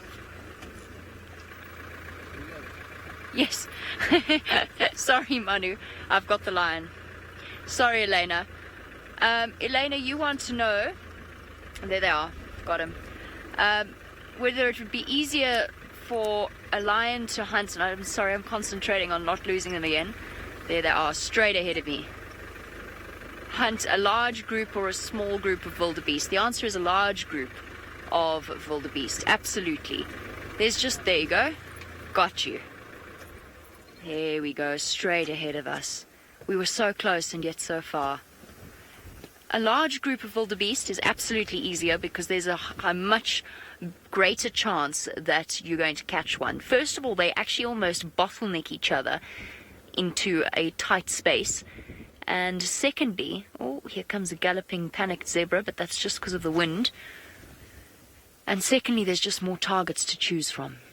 So the answer is a large group of wildebeest. For us, things are easier with a smaller group of wildebeest, because then we can concentrate on what the lions are doing, and it's easier for us to stay out of the way of everything. In this case, we've actually got a perfect scenario. We've got the lions in front of us, the wildebeest herd in front of us and not around us. And so it actually works out perfectly.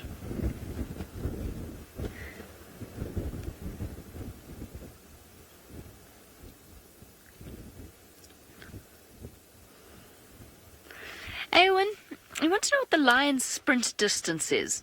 At top speed, they probably can't really cover much more than about, I would say, between 200 to 400 yards. But I've seen a lion run up to about a mile. not always at full speed, and possibly even a little bit more than a mile, often lagging a little bit and then speeding up and lagging and speeding up. They're not completely without stamina. Lionesses are, I think, capable of running for a little bit longer than we realize, or I at least realized. The reason that I believe that is just from having watched hunts in the past. And I mean, we watched one hunt on Juba where the lionesses must have run they ran all the way up from Voyatela Dam, past Ingers, around Ingers, through Philemon's Dip, and ended up on the other side of quarantine clearings. So they can run long distances. I'm going to get a fraction closer. As it starts to get dark, it's going to be harder and harder to pick them out. So while we sneak up on them, let's go back to Brent to find out what his cheetah have planned for the evening. Wow, these girls are heading into perfect hunting territory. Now, I think what they're heading towards at the moment might be a little bit big for them. Yes, indeed. I think the buffalo might get the better of the ladies, but there are a lot of Thompson's gazelles, and in this really windy weather, they're probably going to be hunkered down in this long grass. So there's a good chance the girls will be able to maybe spook one up for dinner. Now, of course, I was telling Dave a little while ago that this is horrible human weather, but if you're a big cat, this is just wonderful hunting weather. This wind will not let your prey hear what's happening around you. So I think the girls might be in for a treat. Well, let's get a bit closer while they have a break on a termite area. That's all happening. I forgot to say, actually, on our way, we heard about the girls who were coming here, and we passed 16 members of the Paradise Pride as well, just having a snooze on top of some rocks about over there. But there were no potential wildebeest around them, so we let them snooze, and we kept moving on. And we've also got a report near Governors of 5 nomadic young males of about 4 years old. So depending on what happens, there could be lots and lots going on this evening. But for now, let's stick with Amani's daughters. See, even they're a little bit nervous in this wind. Of course, as much as it helps them for hunting, their hearing and sense of smell is also affected, so they've got to be careful about lions and hyenas.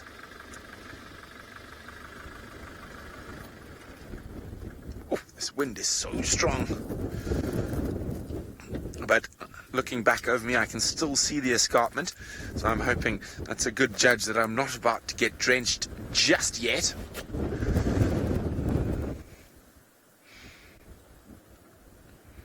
Now, this is quite a risky area for cheetah. Of course, there's high reward because there's lots of potential prey around, but also this is Paradise Pride and the Musketeer lion territory. There's also a very, very healthy hyena population in this area.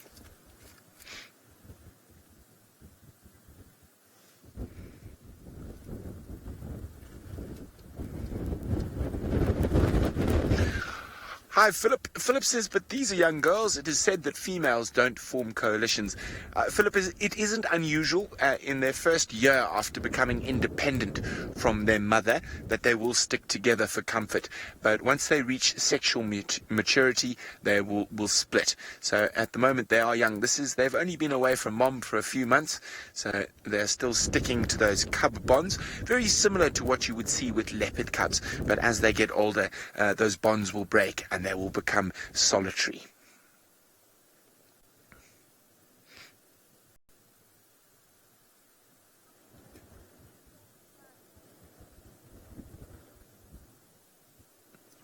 Laurie says, 2 girls and 5 boys. That's amazing. Indeed, it has been. We have been absolutely spoilt on our long all-night missions, and I'm a bit. Well, this is one of those funny situations you find yourself in. I'm excited about what's going to happen tonight after the sun sets. I'm also a bit worried because of the clouds and the weather that's around. Now, I'm hoping that the Swahili saying for what I'm hoping is I'm hoping that Dave, Nicholas and I will be bahati sana, which means very lucky, and we'll manage to find a sliver between all the various rainstorms that are very much imposing all around us.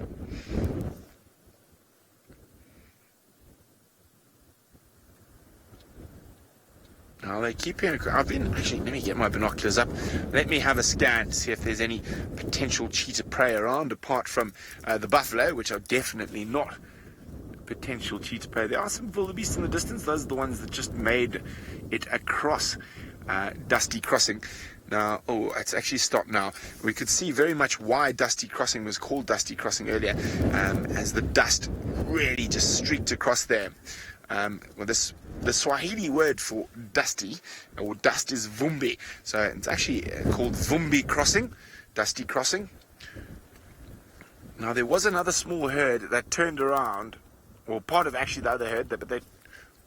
Cheetah have seen something.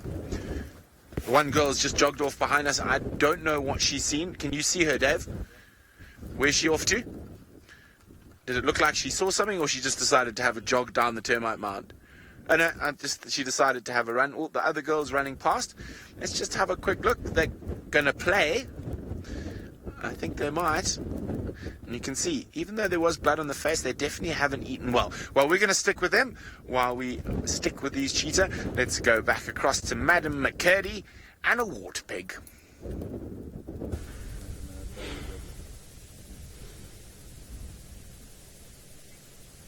How amazing is this? Sebastian and I followed these warthogs for about 150 meters. And I actually bumped into Shanae from Nkoro, and she said, "What are you looking at?" So I said, "Warthogs." I said, "Hopefully they're going to take us to their burrow," and that's exactly what they've done.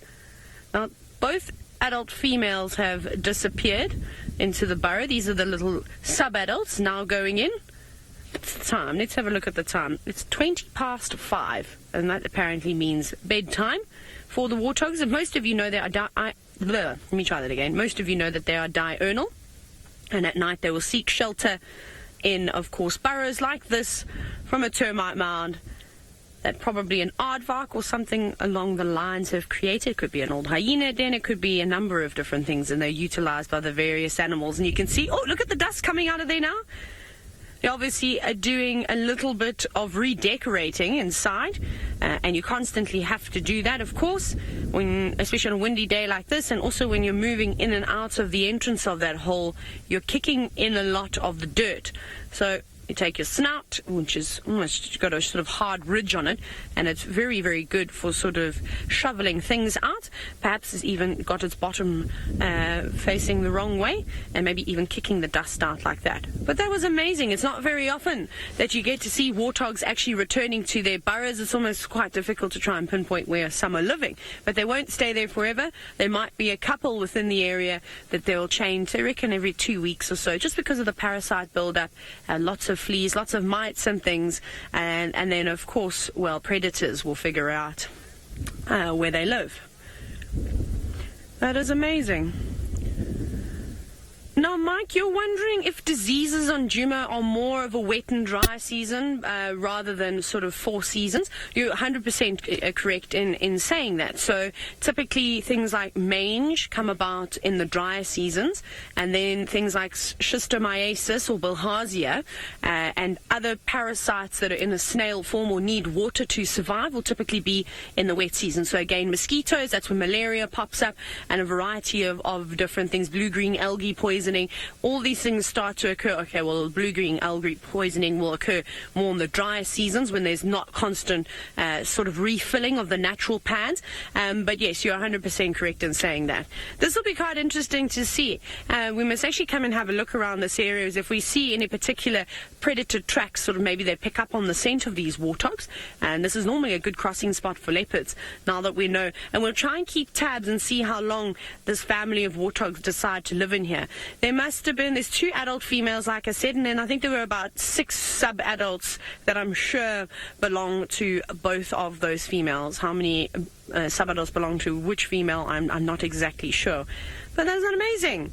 I really enjoyed that. That was definitely, well, the best sighting of the day so far for me. But Tristan's still walking around on foot. He's going to have to start heading home soon, and he's decided to do a walk towards the hyena den.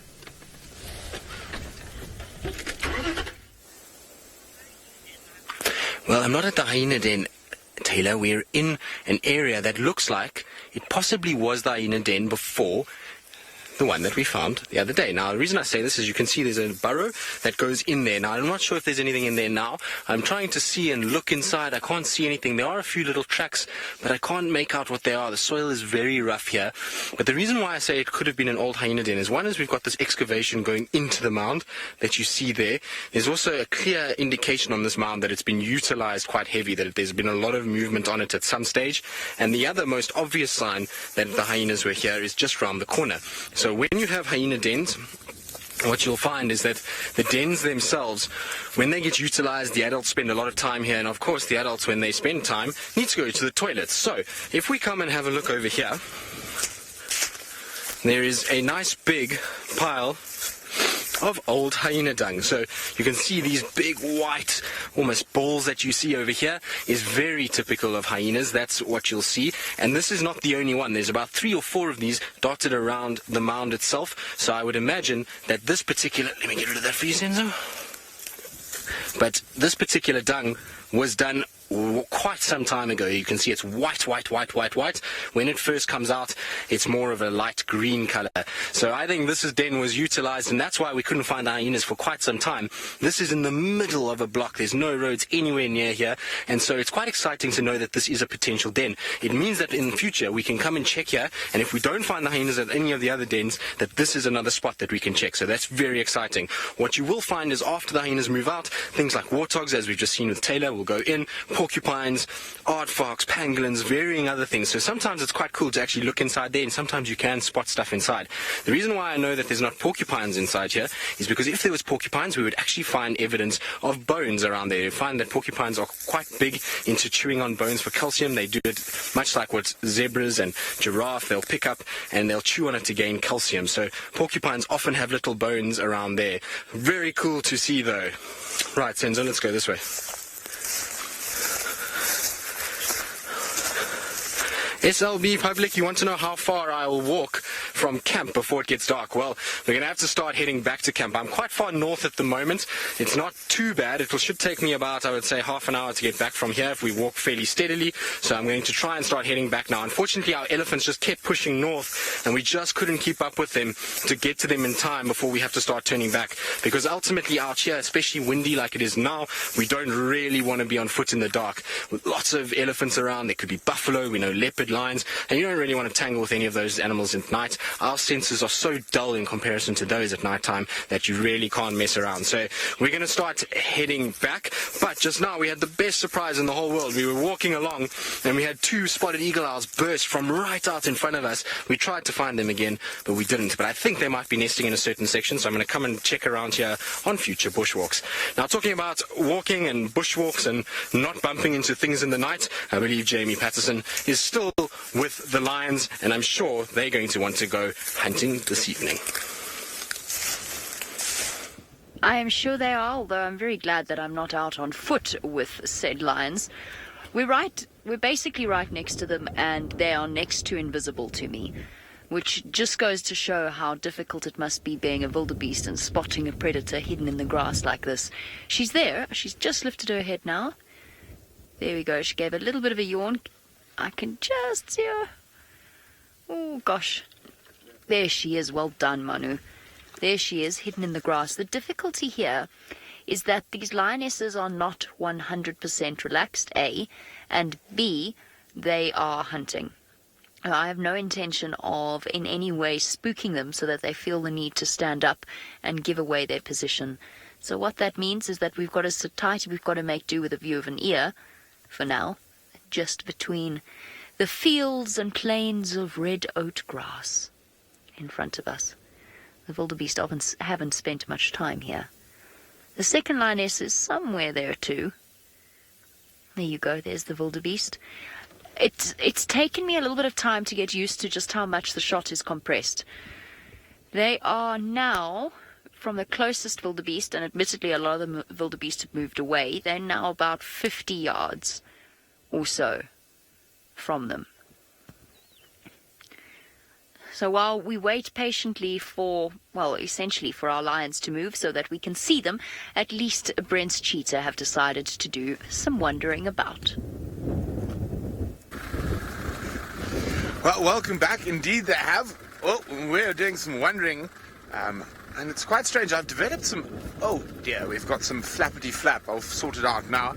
The wind is playing a bit of havoc with us at the moment with our canvas covers. Now, I've developed some allergies since I've been in Kenya. Now, of course, they're not real allergies, more of joking allergies. And my biggest allergy is to rocks.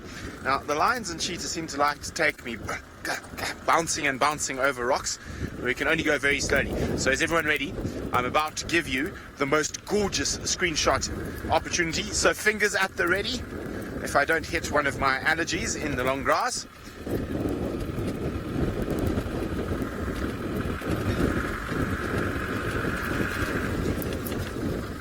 How's that, Dave?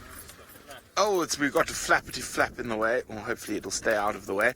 Isn't that absolutely gorgeous? They're going to walk out. Let's go wide, let's go wide. Here we go, screenshot time.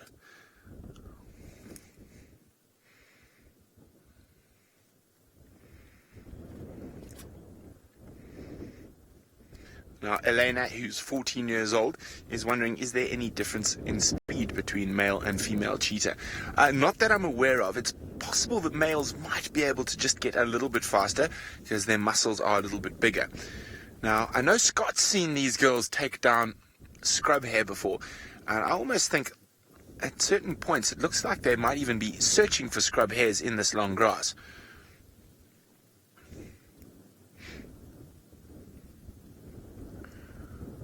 They are heading in the right direction. There are wildebeests just over this rise here. But will they see them? That is the question.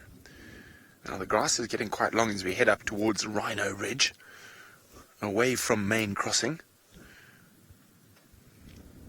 Now, while Dave shows you the cheetah, I'm quickly going to fix our canvas flap. So, Kirsten, if Kirsten says anything, Dave, you just tell me. Oh, we're going to go to Taylor while I climb onto the roof of our car.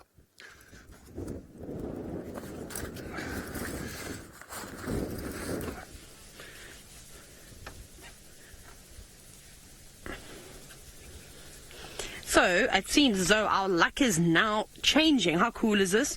From a waterbuck and a couple of birds to warthogs going home for the evening, and now a herd of elephants, and who knows what they're up to. They're very busy creatures, constantly on the go. Let me reverse for you, Seb, and we can get an even better view. So I think we're going to follow these elephants. What do you think about that? Yeah.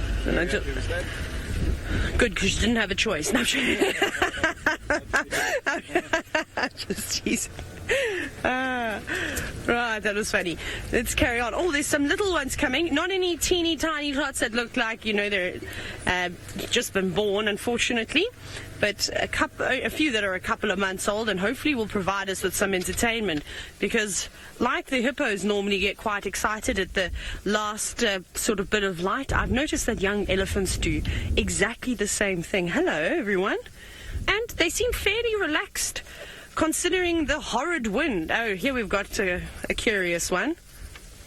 My absolute favourite. You're not coming over to say hello. Perhaps you've heard stories about me. Maybe from yesterday when I chased off an elephant bull that mock charged me and was saying horrible things about me. But don't worry, I won't chase you. Unless you're ugly to me, then I won't say any ugly things back at you. And I think it's important when you're around elephants to try and sort of emit a positive attitude. I really do think that they can pick up on your body language quite a bit.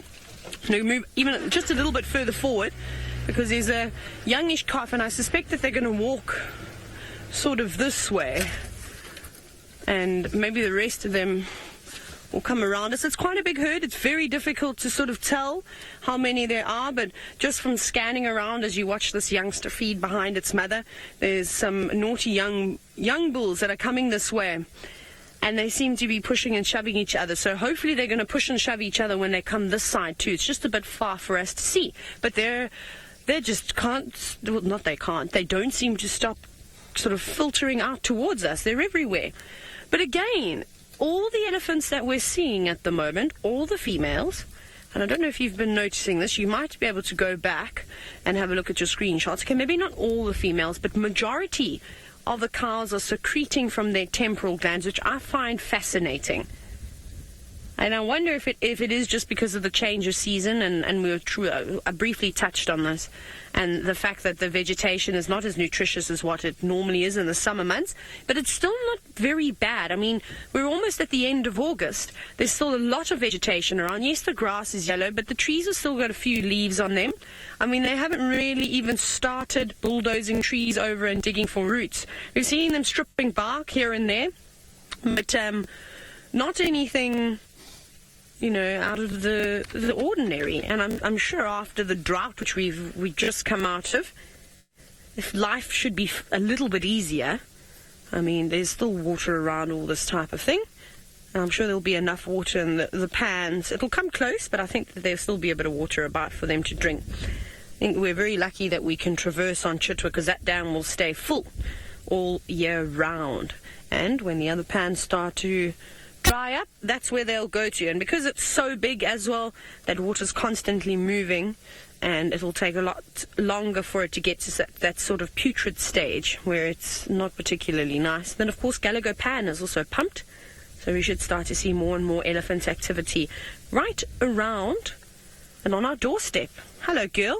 Would you like me to move out the way for you? Have you got another route in mind? No, she's being sort of pushed by this elephant bull, young bull from behind. She's moving away from him.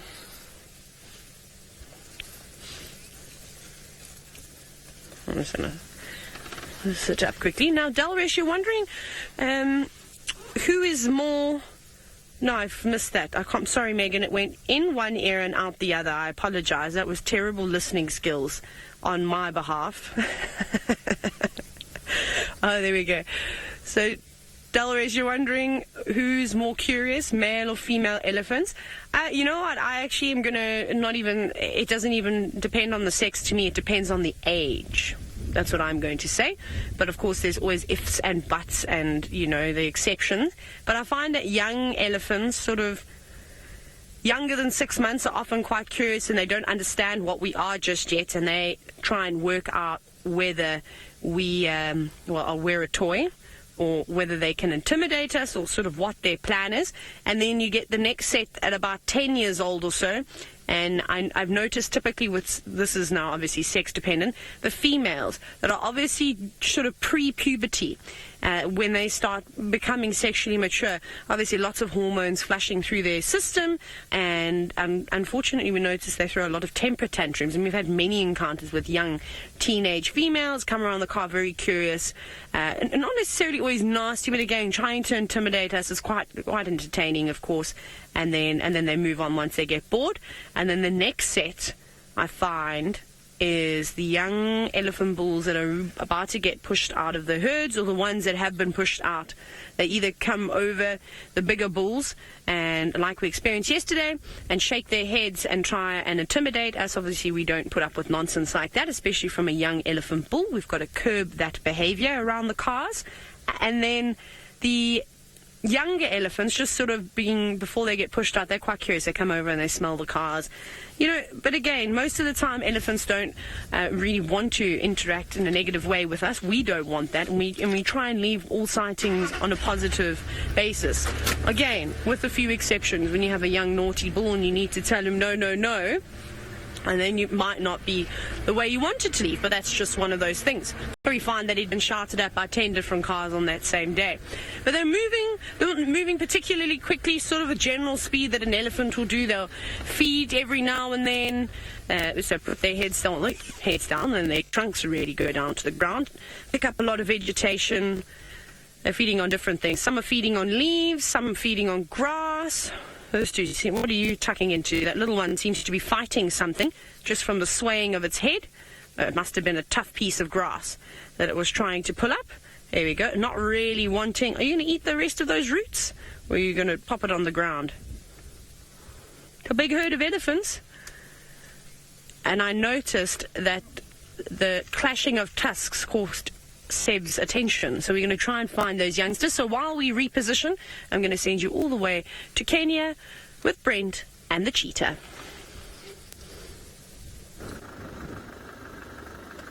Well, we're still with the girls. Unfortunately for them, there doesn't look to be too much potential prey in the direction they've headed. I saw one impala, but it's far, far away. Now, we've fixed our flaps, and I'm going to try give you the screenshot opportunity again with that magnificent Mara sunset and these two absolutely gorgeous girls. Dave, forward, back. It's good. Dave says it is good. So there we go. Isn't that wonderful? You don't get many better scenes than that. Where are you off to, madam? They are definitely hungry. You can see that concave belly. So they're definitely worth sticking to. You'd never know if there's a Thompson's gazelle or a Grant's gazelle in this, or even a reedbuck in this long grass. Now we're coming up in a good area for reedbuck. As Dave comes wide, you'll see that there's a sort of little lugger or little dry ravine with some thick grass. And that's where reedbuck will tend to hide out during the day and then come out later at night to feed.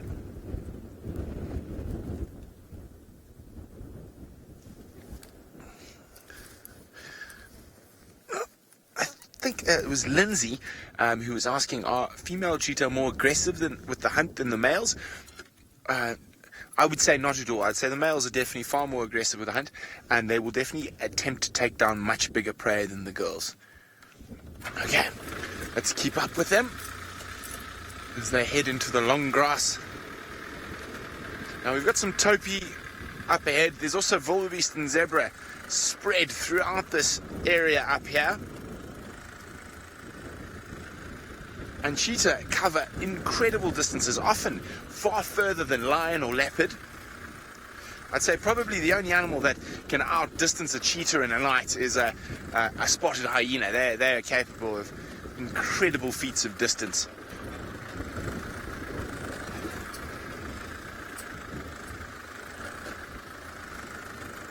Now, it's quite amazing. Dave and I were chatting. We have not been in this area since probably the end of May. And it was a very different story then. We were slip sliding through mud. We got stuck a couple of times. We got out. But it was a very, very, very different area. We had to really think about where you had to drive due to the fact the amount of mud that's around. Okay, well, we're going to stick with these gorgeous girls while we do that. Seems like Tristan is checking out. Let's go see where he is.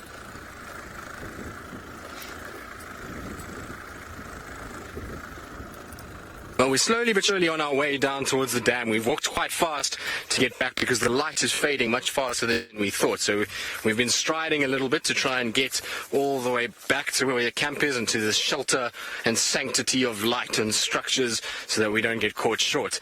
We did actually, funny enough, hear some elephants a little further north of us, but in this kind of light, it's really quite tough to see their grey shapes against the backgrounds, and it's not wise to be tracking elephants in the thickets that we were in. So we weren't too far behind them, but like I said, they just kept pushing beyond us the whole way, so we unfortunately had to abandon that and start heading towards the dam. Now, the reason why I wanted to head towards the dam is twofold. One, just to check this drainage line along Voyatella camp, see if there isn't any sign of any of our spotty friends lurking about. We haven't found too many tracks for them, funnily enough. We found a few tracks close to Gallagher Pan when we first started, but other than that, no real fresh signs to speak of. So I just want to check around these drainage lines, see if there isn't anything here, give us a bit of clue as to where they've gone. And, well, you never know what's at the dam as well. The dam's always a very nice place to go and spend time and to be able to try and see what's happening. So it's always good to go and check and have a little look.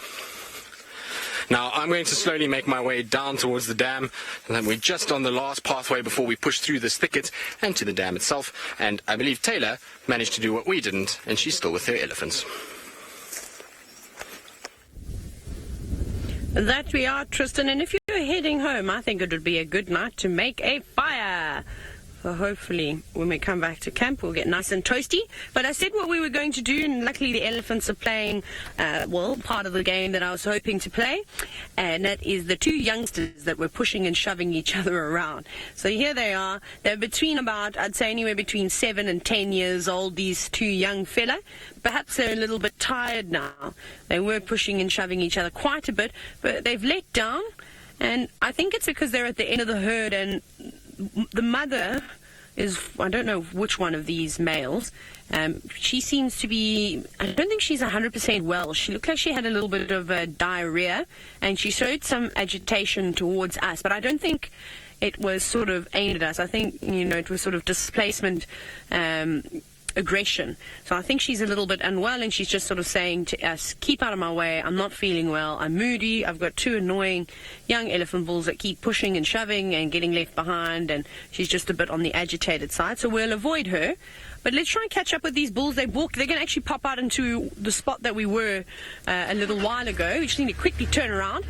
And then I'm going to quickly tell you some exciting news, because you know me, I get so distracted all the time. I forget to tell you things. When I bumped into Shanae, we were with the Warthog. Apparently there's another pangolin on Elephant Plains. How cool is that? And then also, apparently the sticks might get moving and move towards Cheetah, so we could end up going back that way. But while we reposition and find our elephant friends, let's go to Jamie in the Mara with the lions. Everything has changed, and our entire hunt has been interrupted by brawling male lions. And we've just seen one young male, I think one of our younger ones. He's actually racing over there, Manu. Can you see him off to the right there? He's come racing along.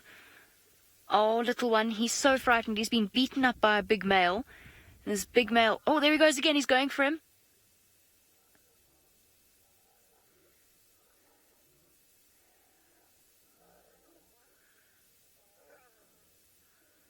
This is not going to be nice to watch. For our sensitive viewers, you may need to actually switch off. The two big males have cornered the two younger males, and hopefully, are you struggling with your ambient there? It's on. Listen.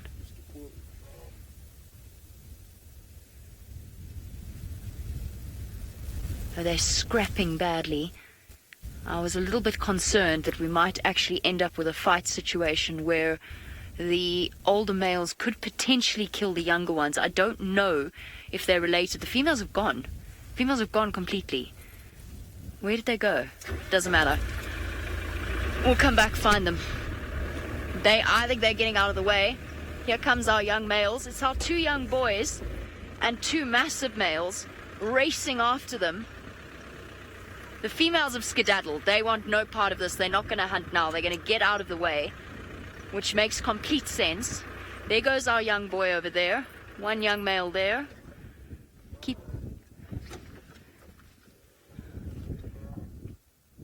And then the two big boys off to our left. So we've got two of our young males. You can see him running. He got out of that lightly. But here comes the big male once again to chase him away. This just goes to show how utterly unexpected life can be out here. This was not what I was expecting to experience at all. I thought we were going to see a wildebeest get caught. I was not expecting to get caught up in the middle of whatever family dramas are happening here. He's going after the one. We're going to stick with him. The other one is going off to the left after the second young male. Can you see him there, Manu? I'll keep up with this big boy. There he goes. He's racing now. This is insane. This is not what I was expecting. Look at him go. Okay, come, let's keep up. This is going to be quick. Hold on. All of a sudden, I just heard this sound of brawling. Now, I think the males might have got to the point where they feel like they've shown the young males off, but I'm not sure. I can't see the young male anymore. If he just keeps going, and if they just keep acting submissive, they're going to get away with it. They'll be okay. The wildebeest are going to start stampeding. We have to start to be careful now.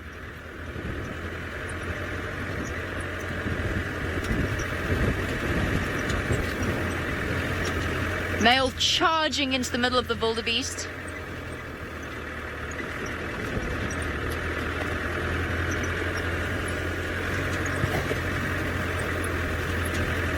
I don't know where the females have gone, but I'm almost certain they would have gone as far away from this as possible.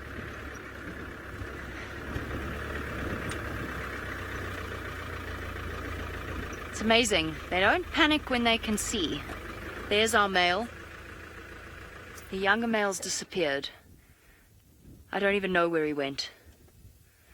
I've lost track of the other male as well. Oh, is that him up ahead? Just a little bit to the left, Manu? Yeah, there he goes. There he goes. He's racing off.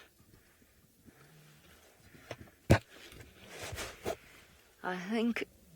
Oh, he's running in between the wildebeest. He's not even paying them any attention. The male's no longer running after him. He's just roaring.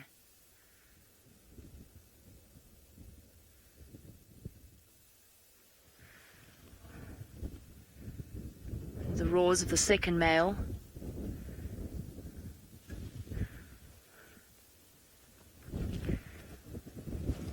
LMI, these young males are actually bonded together. I've seen them together several times, and actually, ultimately and accidentally, they were responsible for one of the most terrifying moments I've ever had out in the bush in my entire life, getting caught in the middle of the wildebeest stampede that they were partially responsible for. That was not their fault, though. So they are bonded together. Would they bond together to fight off these males? Yes, at some point, but not yet. They are not ready to face a male or two males of this size. They are absolutely not old enough yet. Those two young boys are only around about, I would say, 2.5 to 3 years old, whereas these male lions are in their prime. They're territorial males, and they are not impressed with life. You can see it in their body language. He's got a bit of a limp, so perhaps our young boy managed to get a claw in here or there. Okay, let's keep up with him. He's going to racing off to find the second male. What I've been stopping and listening for is the sound of fighting. We know the first male got away, the young male. I'm not sure what we'll call him. I better not name them anything. It'll become official and I'll be in trouble. David, I think they're done. I think these older males are done, but I'm not sure. It's territorial. If the two younger boys have been showing signs of being territorial, I think these two boys would track them down until they were absolutely certain they were out of their territory. But because they're young and because they're submissive, and you could see even in that fight, he was quite submissive. I think that it's safe to say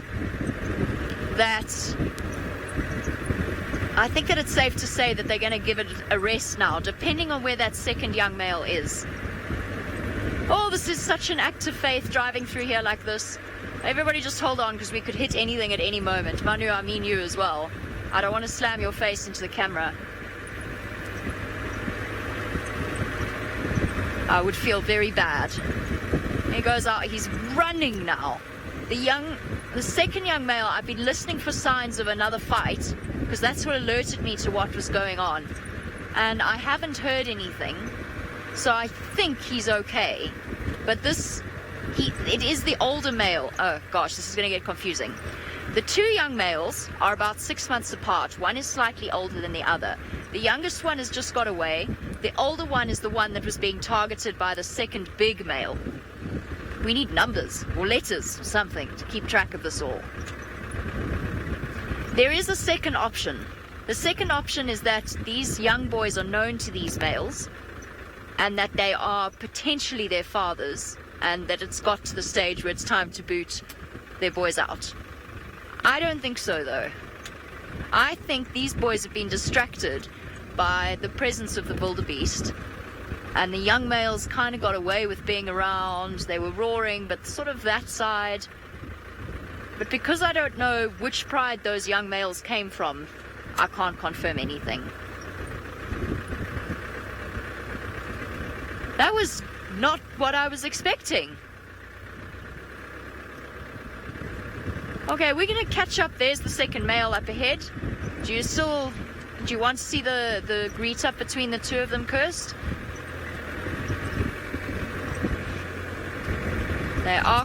He is quite close. Here he is. He's up ahead. He's over there. I don't know where the second young male is. Yep, we're going to get some signs of territorial display. Let me duck my head down. Yep, scent marking. Let's get them together because they're probably going to roar.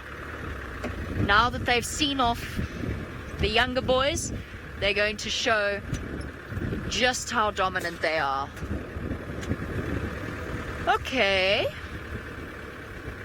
Alright. He's stopped for now. He's checking out his surroundings. The older male is at the back. Let me just show you. There he goes. He's walking there. There he is over there. And there's the second male over there. That's not the young male, is it? No, it's the older male. That did look very creepy. So we do use our spotlights out here to find the animals that we're looking for and to keep track in situations where we're not going to do them any harm by using it. Obviously, when there's a hunt on or something like that, then the spotlight goes away. Sometimes we use it to just make sure we're not about to get in between the animals or sabotage anything. That was intense. There was one moment there where I was genuinely a little bit afraid we were going to see one of those really serious male lion fights. They just looked so hyped and full of aggression. Here we go, our boys coming together. Well done, buddy. We showed them. Those young upstarts.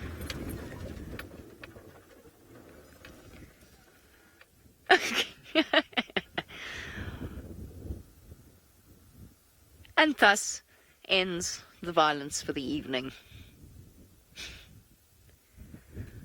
Good bonding session. Alright, I'll shout if I think that they're going to roar. What I'm going to do now is send you back to Taylor and her elephants.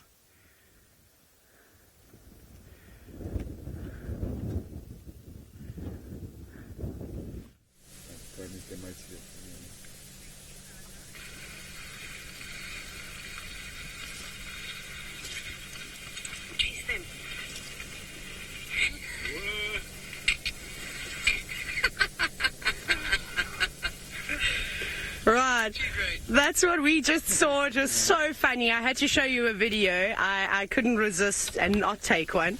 But it was a really amazing setup. Obviously, these elephants have now moved out into the open. It's really quite nice. We're sitting on Philemon's cut line now, and there was a herd of wildebeest, and they started settling down, digging down, dust going everywhere, and I just thought to myself, that's a very, very silly spot to rest for the evening. And well, we were right. Those two naughty young boys that we got to show you very briefly charged in, trumpeting, and well, wildebeest scattered. They were basically playing a game of 10-pin wildebeest, and well, the elephants won. Although the wildebeest are still down there, now they know the elephants obviously not going to hassle them anymore.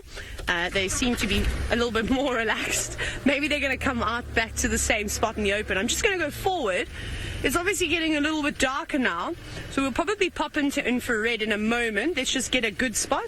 Hello, elephant. I like the look of this little one over here. Don't run away, it's okay. I don't want to scare this little Ellie, so I'm just going to creep forward just because most of the herd is around here. And they're going to come out into the open. We could get another actually wildebeest versus elephant sighting because they're coming back out into the open. Obviously, the wildebeest don't want to be sitting in the thicket at night. It becomes very difficult for them to spot any predators. So here we go. Now we've got a view again. And are we still all right with this light, Seb? Are you happy with that? I might switch to infrared. Okay, so we might switch to infrared in a moment. The light has faded a fair amount now, so as we zoom in, it's going to become darker and darker. There we go. Now, in black and white, monochrome. There we go. They're the wildebeest, so they're slowly coming back out this way. It's a nice spot for them to sleep. They've actually been spending quite a bit of time on Philemon's cut line, and I think the reason for this is because Rexon has been very busy in between drives, and he's been reinstating a lot of the fire breaks again because we are coming into the fire season.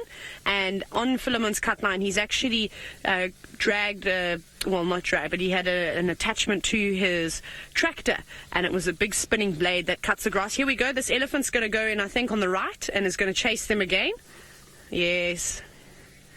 Yes, he is. Smelling them now. Elephants are too clever this time. They're not hanging around. Now, Aunt Jo, you're wondering why elephants are my favorite animal. It's, you know what, it's actually a really difficult question to answer. There's not just one thing that I like about them. Firstly, look at this. Curious, I'm going to chase other animals around, and I'm not going to eat them. So it's a fairly sort of placid, very childlike attitude that I find that a lot of the elephants do have. And the way that they interact with the cars is unbelievable. Also, they're always doing something. So you can literally sit with elephants for an entire day and not be bored. Whether they're chasing wildebeest around or tearing down trees, which you may be able to hear one female is doing at the moment. She's breaking some branches off so she can feed on the bark. When they dig for water, when they go swimming in the dams, what is not to love about an elephant? Obviously, one elephant on its own is fantastic, but to have a whole herd like we have today, and on a windy day, which would be acceptable for them to be a little bit on the grumpy side, but they're not. You know, that's just, it's truly unbelievable. And I will choose elephants over a big cat any single day of the week. I would be happy if I got to spend every single day with elephants for hours and hours on end, or even like what we saw this afternoon with those warthogs going into the burrow, or that beautiful sighting, it was a brief sighting of that waterbuck bull. You know, for me, it's not always about the big cats. Obviously, everyone's got their own preference, and it normally is quite exciting, especially when they're on the hunt. Maybe my opinion is going to change when I get to Kenya, and it's sort of a high action zone. However, in the sands, I'm very lucky. I've seen many lions taking down buffalo. I've seen lots of leopards taking down variety of antelope. But for me, there's nothing quite rewarding as these beautiful, peaceful sightings that you do get with the elephants. And it's hard not to put a smile on your face. If you've ever seen young elephants playing about, my goodness, they slip off the edges of the banks, fall in holes, handstands, try and climb over the biggest fallen branches you have ever seen in your entire life. And that's what makes them my favorite animal. But we'll sit with these Ellies, I think, for a little bit longer. I'm also going to try and find out to see if the sticks have crossed into Cheetah or onto Vuyatela. Let's go back across to Jamie. She's still with the lions. Maybe they're going to attempt to hunt. I doubt it. I don't think there's going to be any hunting attempts after that moment. There's going to be a little bit of cuddling and a little bit of patrolling.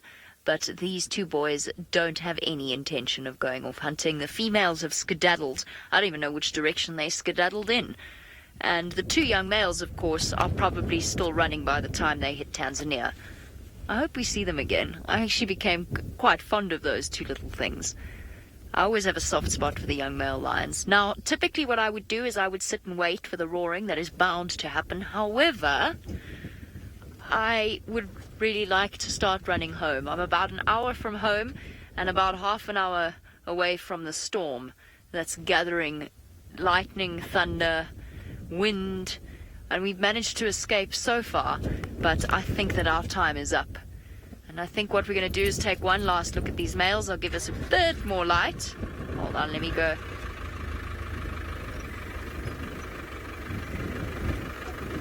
Here we go. There's our boys. Or some boys, I don't know who they are. I've got absolutely no idea.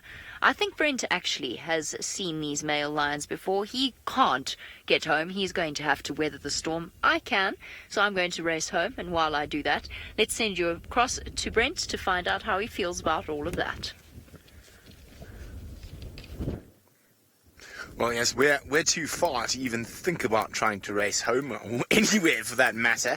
We're about as far from anywhere as we can get in terms of where we've got a spot to hide from the storm. But Dave and I, we're quite rough and tough. The girls, as you can see, have gone down. And unlike the boys, who hunted quite late into the night last night and actually moved till about 1 a.m., these girls, I think, are done. Now, of course, it's because that there are a lot of lion and hyena in this area, more so, or there's a lot of hyenas where we were with the boys, but also the grass is a bit longer. So I think they're going to be keeping still here for the rest of the night. Us, on the other hand, are probably going to head towards the Musiara Marsh, where I've heard there's 5 young male lions. So that's about probably 5 or 6 kilometers that way. Now, we are going to swap over cameras shortly and get on to our nighttime stuff. We're going to get a thermal camera out. We're going to get the big low light Canon out and see what we can find. Now, I think, as I said earlier, we're going to have a bit of bahati. And bahati is, of course, the Swahili word for luck. I think we might be okay. It's difficult to say just yet. Now, the funniest thing is the weather around here is almost impossible to predict. It comes from all directions. Now, where Jamie is underneath that massive cloud there to the west. Now, that will come down and literally dump just on that sort of couple of kilometers next to the escarpment and won't hit us. So I'm more worried about the clouds coming to the north from us, but some of them have pushed through sort of further to the east and south. So I'm hoping we're going to be able to sneak between these different storms and maybe go find some lions on the hunt amongst the wildebeest in the Mosiara marsh. While we do that, Taylor's got something that there aren't as many of in Djuma as there are here.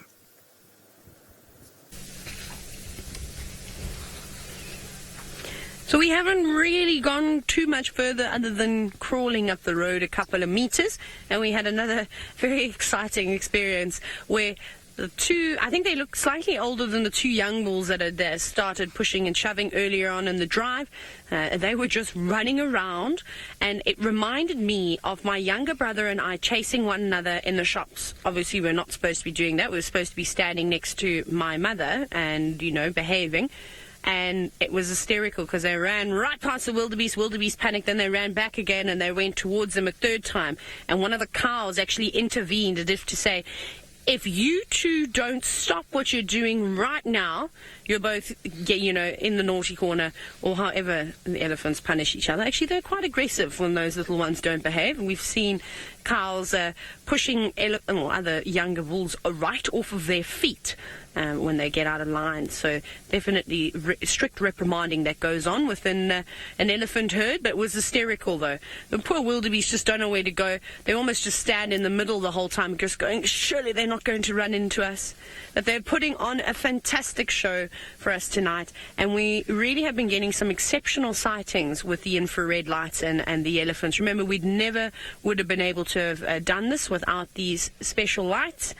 And we're very lucky because, as you've seen, a lot of the time they're full of energy as the sun goes down. So they don't stop, you know, they don't go to sleep like you and I would. You know, they're not particularly, well, not night owls, but they still feed, they carry on. Some of them might stop and have a little rest, though. I find that elephants normally rest during the day, especially when it's very hot. They'll find a nice big shady tree, if there's one that has leaves, and they'll stand motionlessly.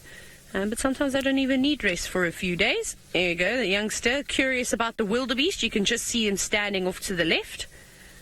Better be careful now, because some of your older family members have already been reprimanded for chasing the nice animals around. They just can't help themselves, though. They've got such curious minds. They're so intelligent.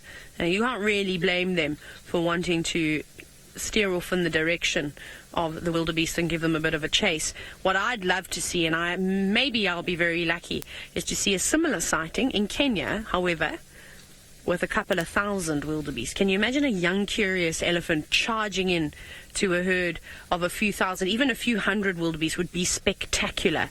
So I'm looking forward to a potential sighting like that. Whether I'm asking a bit too much, I'm not sure. But, you know, you can only just put it out there and hope that nature answers, well, everything that you want from them. I hope that that's the case. There's lots of things I want to see. I'm going to miss the elephants of the Sabi sand, though. That's for sure. Oh, why are you panicking? So move out of their way. Sorry, Seb. Obviously, it's dark, and they just, something gave them a fright, and all the little ones huddled towards Mom. And now I can't remember which is the cow that was slightly agitated when we first came across the herd. And like I said, we want to just give her a wide berth because they're not particularly comfortable at night. Their eyesight is not as good as what it is during the day. It's always good just to edge on the side of caution and, you know, actually rather just move back. I also can't really see what's going on around me. All my lights are off. I can barely make out the elephants and the wildebeest. They just look like dark specks, dark sort of silhouettes against the skyline. And I think that's almost the end of our elephant sighting. Most of them have now moved off into the thicket. They look like they could be going towards Treehouse Dam, in fact, but they've got quite a way to go before they reach that watering hole.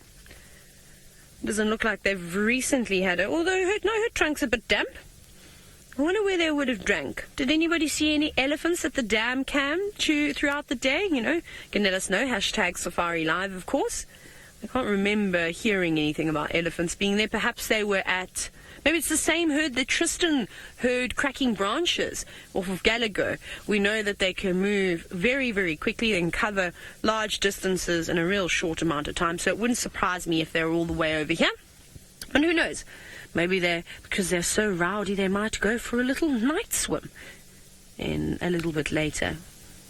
It's warm. It'd be a good night to go for a night swim, in fact. What a cool sighting. That was... Well, I think the animals are really pulling out all the stops now. I know it's been a little bit quiet here and there, and like I said, it hasn't necessarily been action-packed with cats, but that suits me just fine. If the smaller animals can keep me entertained, I'm very happy with that. But thank you very much, elephants. You were really wonderful this afternoon. You were a nice surprise towards the end of the drive. And that's what I really am enjoying about Mara and the Sabi Sand, is that you get a bit of both. You get that lovely, close, intimate experience with the elephants, you know, surrounding the cars. And then you get the high-action cat sort of sightings in Mara, which is amazing. Now, Jared, you're wondering if there's a tree too tough for an elephant to eat. Shoo, there's very few things out here that an elephant can't handle. Oh, no, it's okay. Oh, it's Jared and one of our team members in Mara. So, Jared, I look forward to meeting you, by the way. And I still haven't met Scott, so just lots of new faces I'll have to meet, so that's going to be quite cool. I would say that if anything, if anyone's going to give an elephant a run for its money, it might be a leadwood tree. But even then, I reckon if an elephant really wanted to, it could probably push one down. But they are some of the oldest living trees in the area, and they are massive here in the Sabi Sand. Hopefully you come down and, well, you can see it for yourself. They're incredible trees. So I reckon a little bit tough. A little bit tough for them. But again, they can push many, many different things over. So even the thorniest of thorn trees cannot withstand an elephant. See, this cow's not... You see, she keeps looking over at us. I think this might be the same cow that we had it just wasn't a pleasant encounter like we've had with the other elephants. She keeps watching us. She sort of stops eating as if to sort of listen to what I'm saying. Maybe she's saying that I'm talking absolute nonsense and leadwood is the easiest tree to push down. It wouldn't surprise me. But I think we're going to move on from these Ellies now. In the next few minutes, they are going to push off into the thicket and we won't have a view. But let's go back across to Jamie, and she's just on a bumble. I'm not on a bumble, I'm on a race. That is an entirely different thing. I'm on a race against the weather. Taylor hasn't met Manu yet either. Manu's a legend. Hey, Manu. Yeah, you are. No, we're racing the storm, which is a bit tricky on a grass 2-track, but I think we're going to do it. I think we're going to make it. We can weather it, but it's not entirely pleasant, and it gets a bit leaky. Oh, hold on, everyone. I will stop if I see an aardvark, a serval, a leopard, or a bat-eared fox. How does that sound? Or anything else exciting, because I feel like I'm going to have missed something off the list. Or an aardwolf.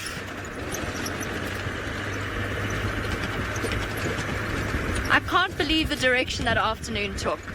I was sitting there as it was getting dark thinking, okay, I wonder what these lionesses are going to do. They're probably going to go as soon as there's no light left. And as I thought that, they sat bolt upright, not caring if the wildebeest were in any way concerned. And that was when I heard the growling, looked across, saw stampeding wildebeest and zebra, and then Manu actually spotted the lion first. Oh, by the way, speaking of the lions, Those two boys, the older boys, are actually not that much older. Having had a look at them now, I would say they maybe 4, if at a guess in the dark. They don't look that much older. They're not massive male lions. They are not male lions in their sort of full strength. But obviously they've established this territory for themselves, or they think they want to.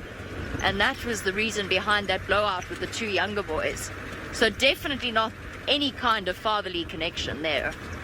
The age gap is far too close.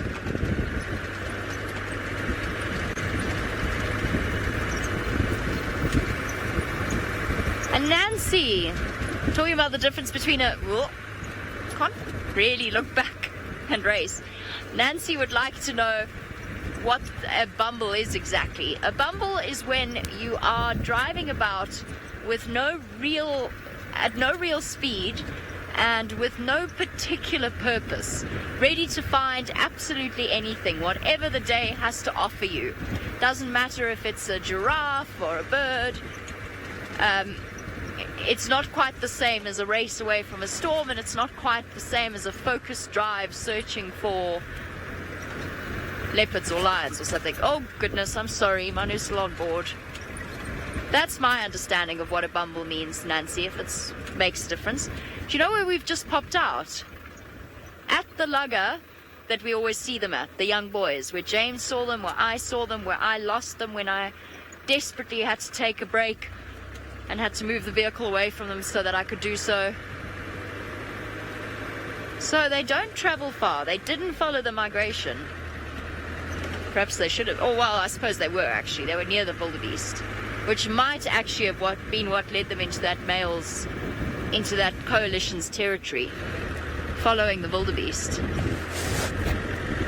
That's exactly where we are. That's where I first saw them, is where I just came out onto this main road. It all comes together. Our understanding is, if not deepening, certainly broadening. My cap wants to fly away.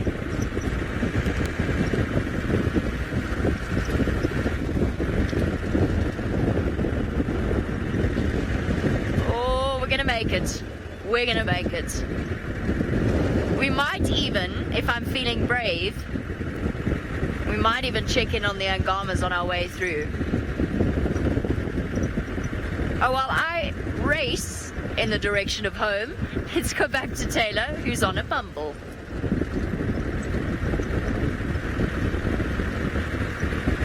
Chameleon, but give it a bash. Hi everybody again. We are bumbling just as Jamie is bumbling. We have left our elephants. Like I said, they moved off into the thicket now, so there's not really much of a sighting. I don't off-road for elephants during the day, so I probably won't do it at night either. Now, it's so warm. Seb's bragging that he's still in a t-shirt tonight, which is really... And sorry, let me just get this straight. He's corrected me. I think I was going to get a whack on the back of the head for getting it incorrect. Yeah, he said he's got short sleeves, got a t-shirt on, he's wearing shorts, and he's barefoot. Why are you barefoot, Step? Because it's so warm, and because you've got camop's foot. Yeah, that was... All the camops that work for Wild Earth all seem to get injuries on their feet all the time. So they've got their own medical, they've got a medical condition called camop's foot. Let's see if we can find a chameleon. We might be lucky. Now, Cheryl, hello Cheryl, you're wondering what animals am I most excited about seeing in the Mara? All of them. I'm very, very excited to add some new birds to my list.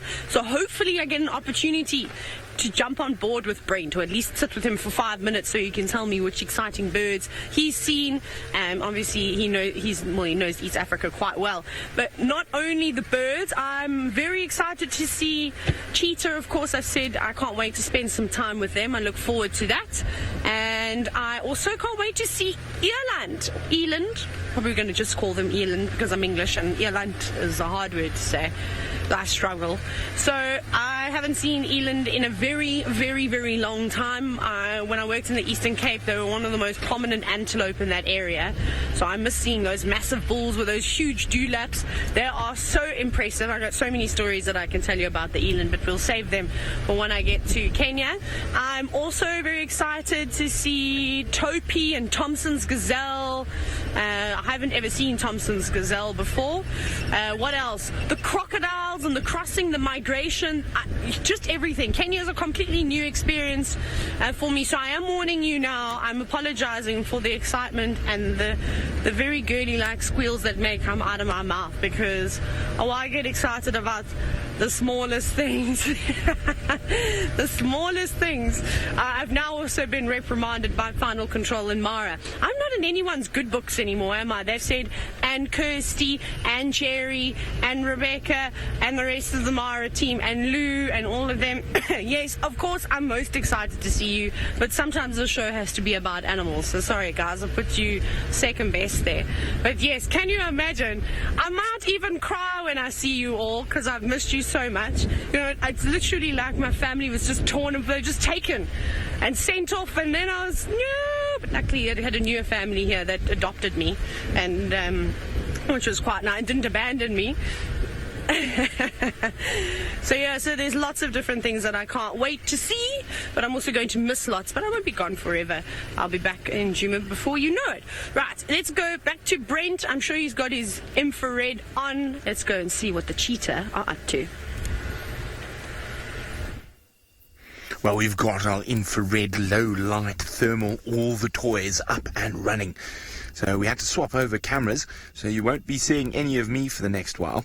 So the cheetah girls were sleeping right next to us while we were doing the swap over. That's why we're still with them. And then there was a noise in the grass that sent them scampering away.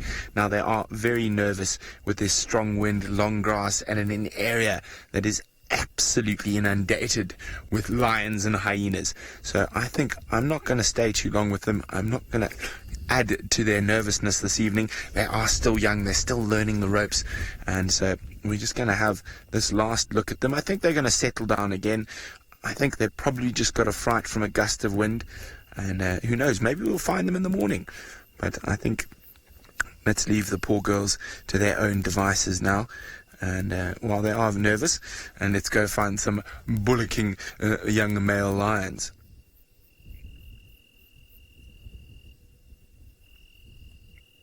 There we go, disappearing into the long grass. Now, the next challenge that Dave and I have is to find the nearest road. I'm not quite sure where it is. We crossed a road a while ago, but now it's pitch black. So we're going to stumble on in the darkness, try find a road. I know which direction we want to go.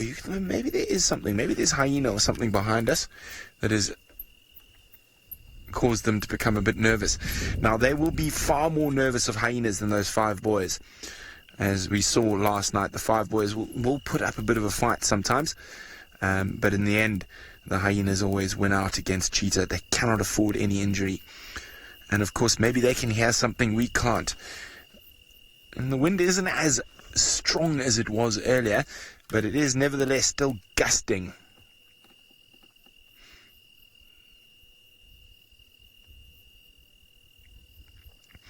Now, Gary's wondering why is it that the cheetah get the most kills of the big cats but are the most endangered? Woof. Lots of reasons, Gary. One, they've become so over-specialized that they cannot defend their kills from other predators. So the slightest injury could lead to a cheetah's demise. Also, in that over-specialization, they actually reached a genetic bottleneck about 10,000 years ago. And that caused them to almost become extinct naturally. But we can chat about that a little bit later, because Jamie has got one of my favorite spotted cats.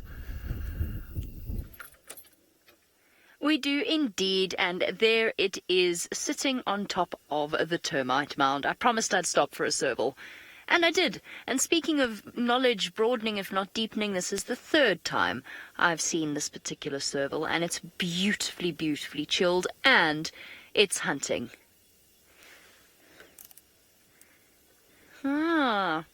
Jared in Final Control.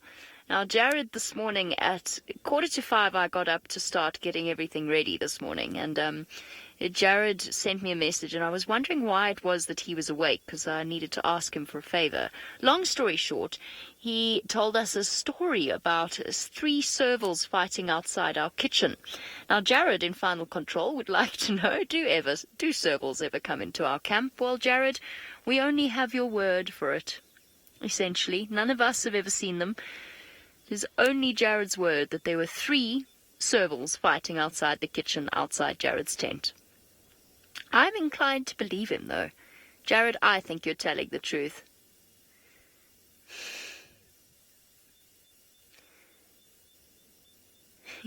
Now, Kirsty, did you say that was you that thinks that? Oh, Brent thinks that it was the Arctic water that it made Jared believe that it was a serval. Poor old Jared, of course, had an unfortunate incident as he was returning to us coming from Alaska, where his plane had to make an emergency water landing and he had to swim to shore. Whilst I imagine that was utterly terrifying, and we're all very glad that Jared made it back to us safely in one piece in the Maasai Mara, I'm not sure it addled his brain. The serval's seen something. It really has. It's so intently focused. I'm actually going to... Oh, no, hold on, I'm not, because it's poised to jump. Is it gonna... Yeah! Did it get it? Yes, it did, it got it! It got it, it's a little vole or something. It's a little rodent. Oh, it caught it. Incredible. Is that our first live serval kill? Epic! How cool is that? And there it goes, stalking off with that weirdly shaped tail. I always find serval tails so strange. Let's go a bit closer now that it's got its prey. I just want to make sure that it is relaxed with us. It always has been in the times that I've seen it, but let's get us a little closer. Nice, Manu! Lion fight and a serval kill. Can you come out on drive with me more often?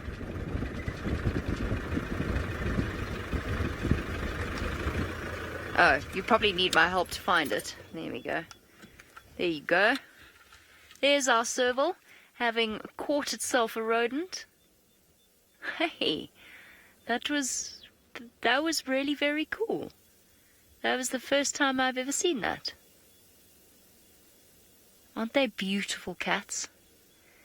About sort of double the size of your average house cat in terms of height. Your average house cat, not one of those giant things. And really kind of like a cheetah in miniature. They are known for their spectacular leaps up into the air. They're expert bird hunters, and apparently rodent hunters as well. Pickle Green, you say serval 1, lion 0. Yes, well, the serval didn't mess about for too long, did she? I think it's a she. It jumped right on in there, whereas our lionesses dilly-dallied, what's the word I'm looking for? Oh my goodness, sorry, tired. The lionesses dilly-dallied for far too long, and as a result, lost their opportunity thanks to brawling males, although one can hardly blame them for that. I didn't predict it, I certainly can't imagine they did. I'm just thinking, maybe if we go just a little bit up the slope, we'll actually be able to see it while it feeds. This is such an amazing opportunity for our new viewers. That is a first. That is really seriously a first. Hold on, everybody. Okay, that should help. That should help. Where'd it go? That's, there it is. There it is. Okay, so it hasn't helped that much, but it was definitely worth it. So, I promised I'd stop for a serval, and boy am I glad I did, even if it means that we get utterly soaked on our way home, which I don't think we will. But even if we do, it will have been worth it just for that one spectacular moment. The leap of the serval, the fact that it found its prey, showing just how wonderfully it uses its ears. Mr. P in Canada, welcome as always. Mr. P, nope. It is not enough to feed the serval, and it probably will hunt several times during the night. I keep saying that it's a she. I said the same thing when VM and I were with it the other day. I haven't actually had a chance to check, so maybe we'll get lucky in the last few minutes, seconds before drive, and we'll have a chance to see. Or maybe you had a chance to see if you got any screenshots. I was distracted by the fact that it had caught something.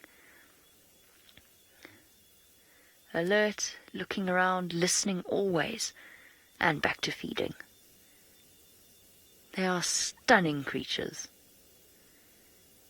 Ah, that is so exciting. So exciting. Manu, don't worry about taking the camera off it, but I'm just going to try... No, gravity is not on my side. I was going to try and roll back to get rid of that grass. But I think I've done enough fiddling for tonight. Well, I think a lot of you got to share your first serval kill with me, because it was my first one as well. I've seen many serval. I've seen them leap up and try and catch birds, but I've never seen them successfully kill. Shamel, you say you've not seen a serval hunt that clearly before? No, me neither. That was really the most spectacular serval hunt I've ever had. What a really, really special way to end off the drive.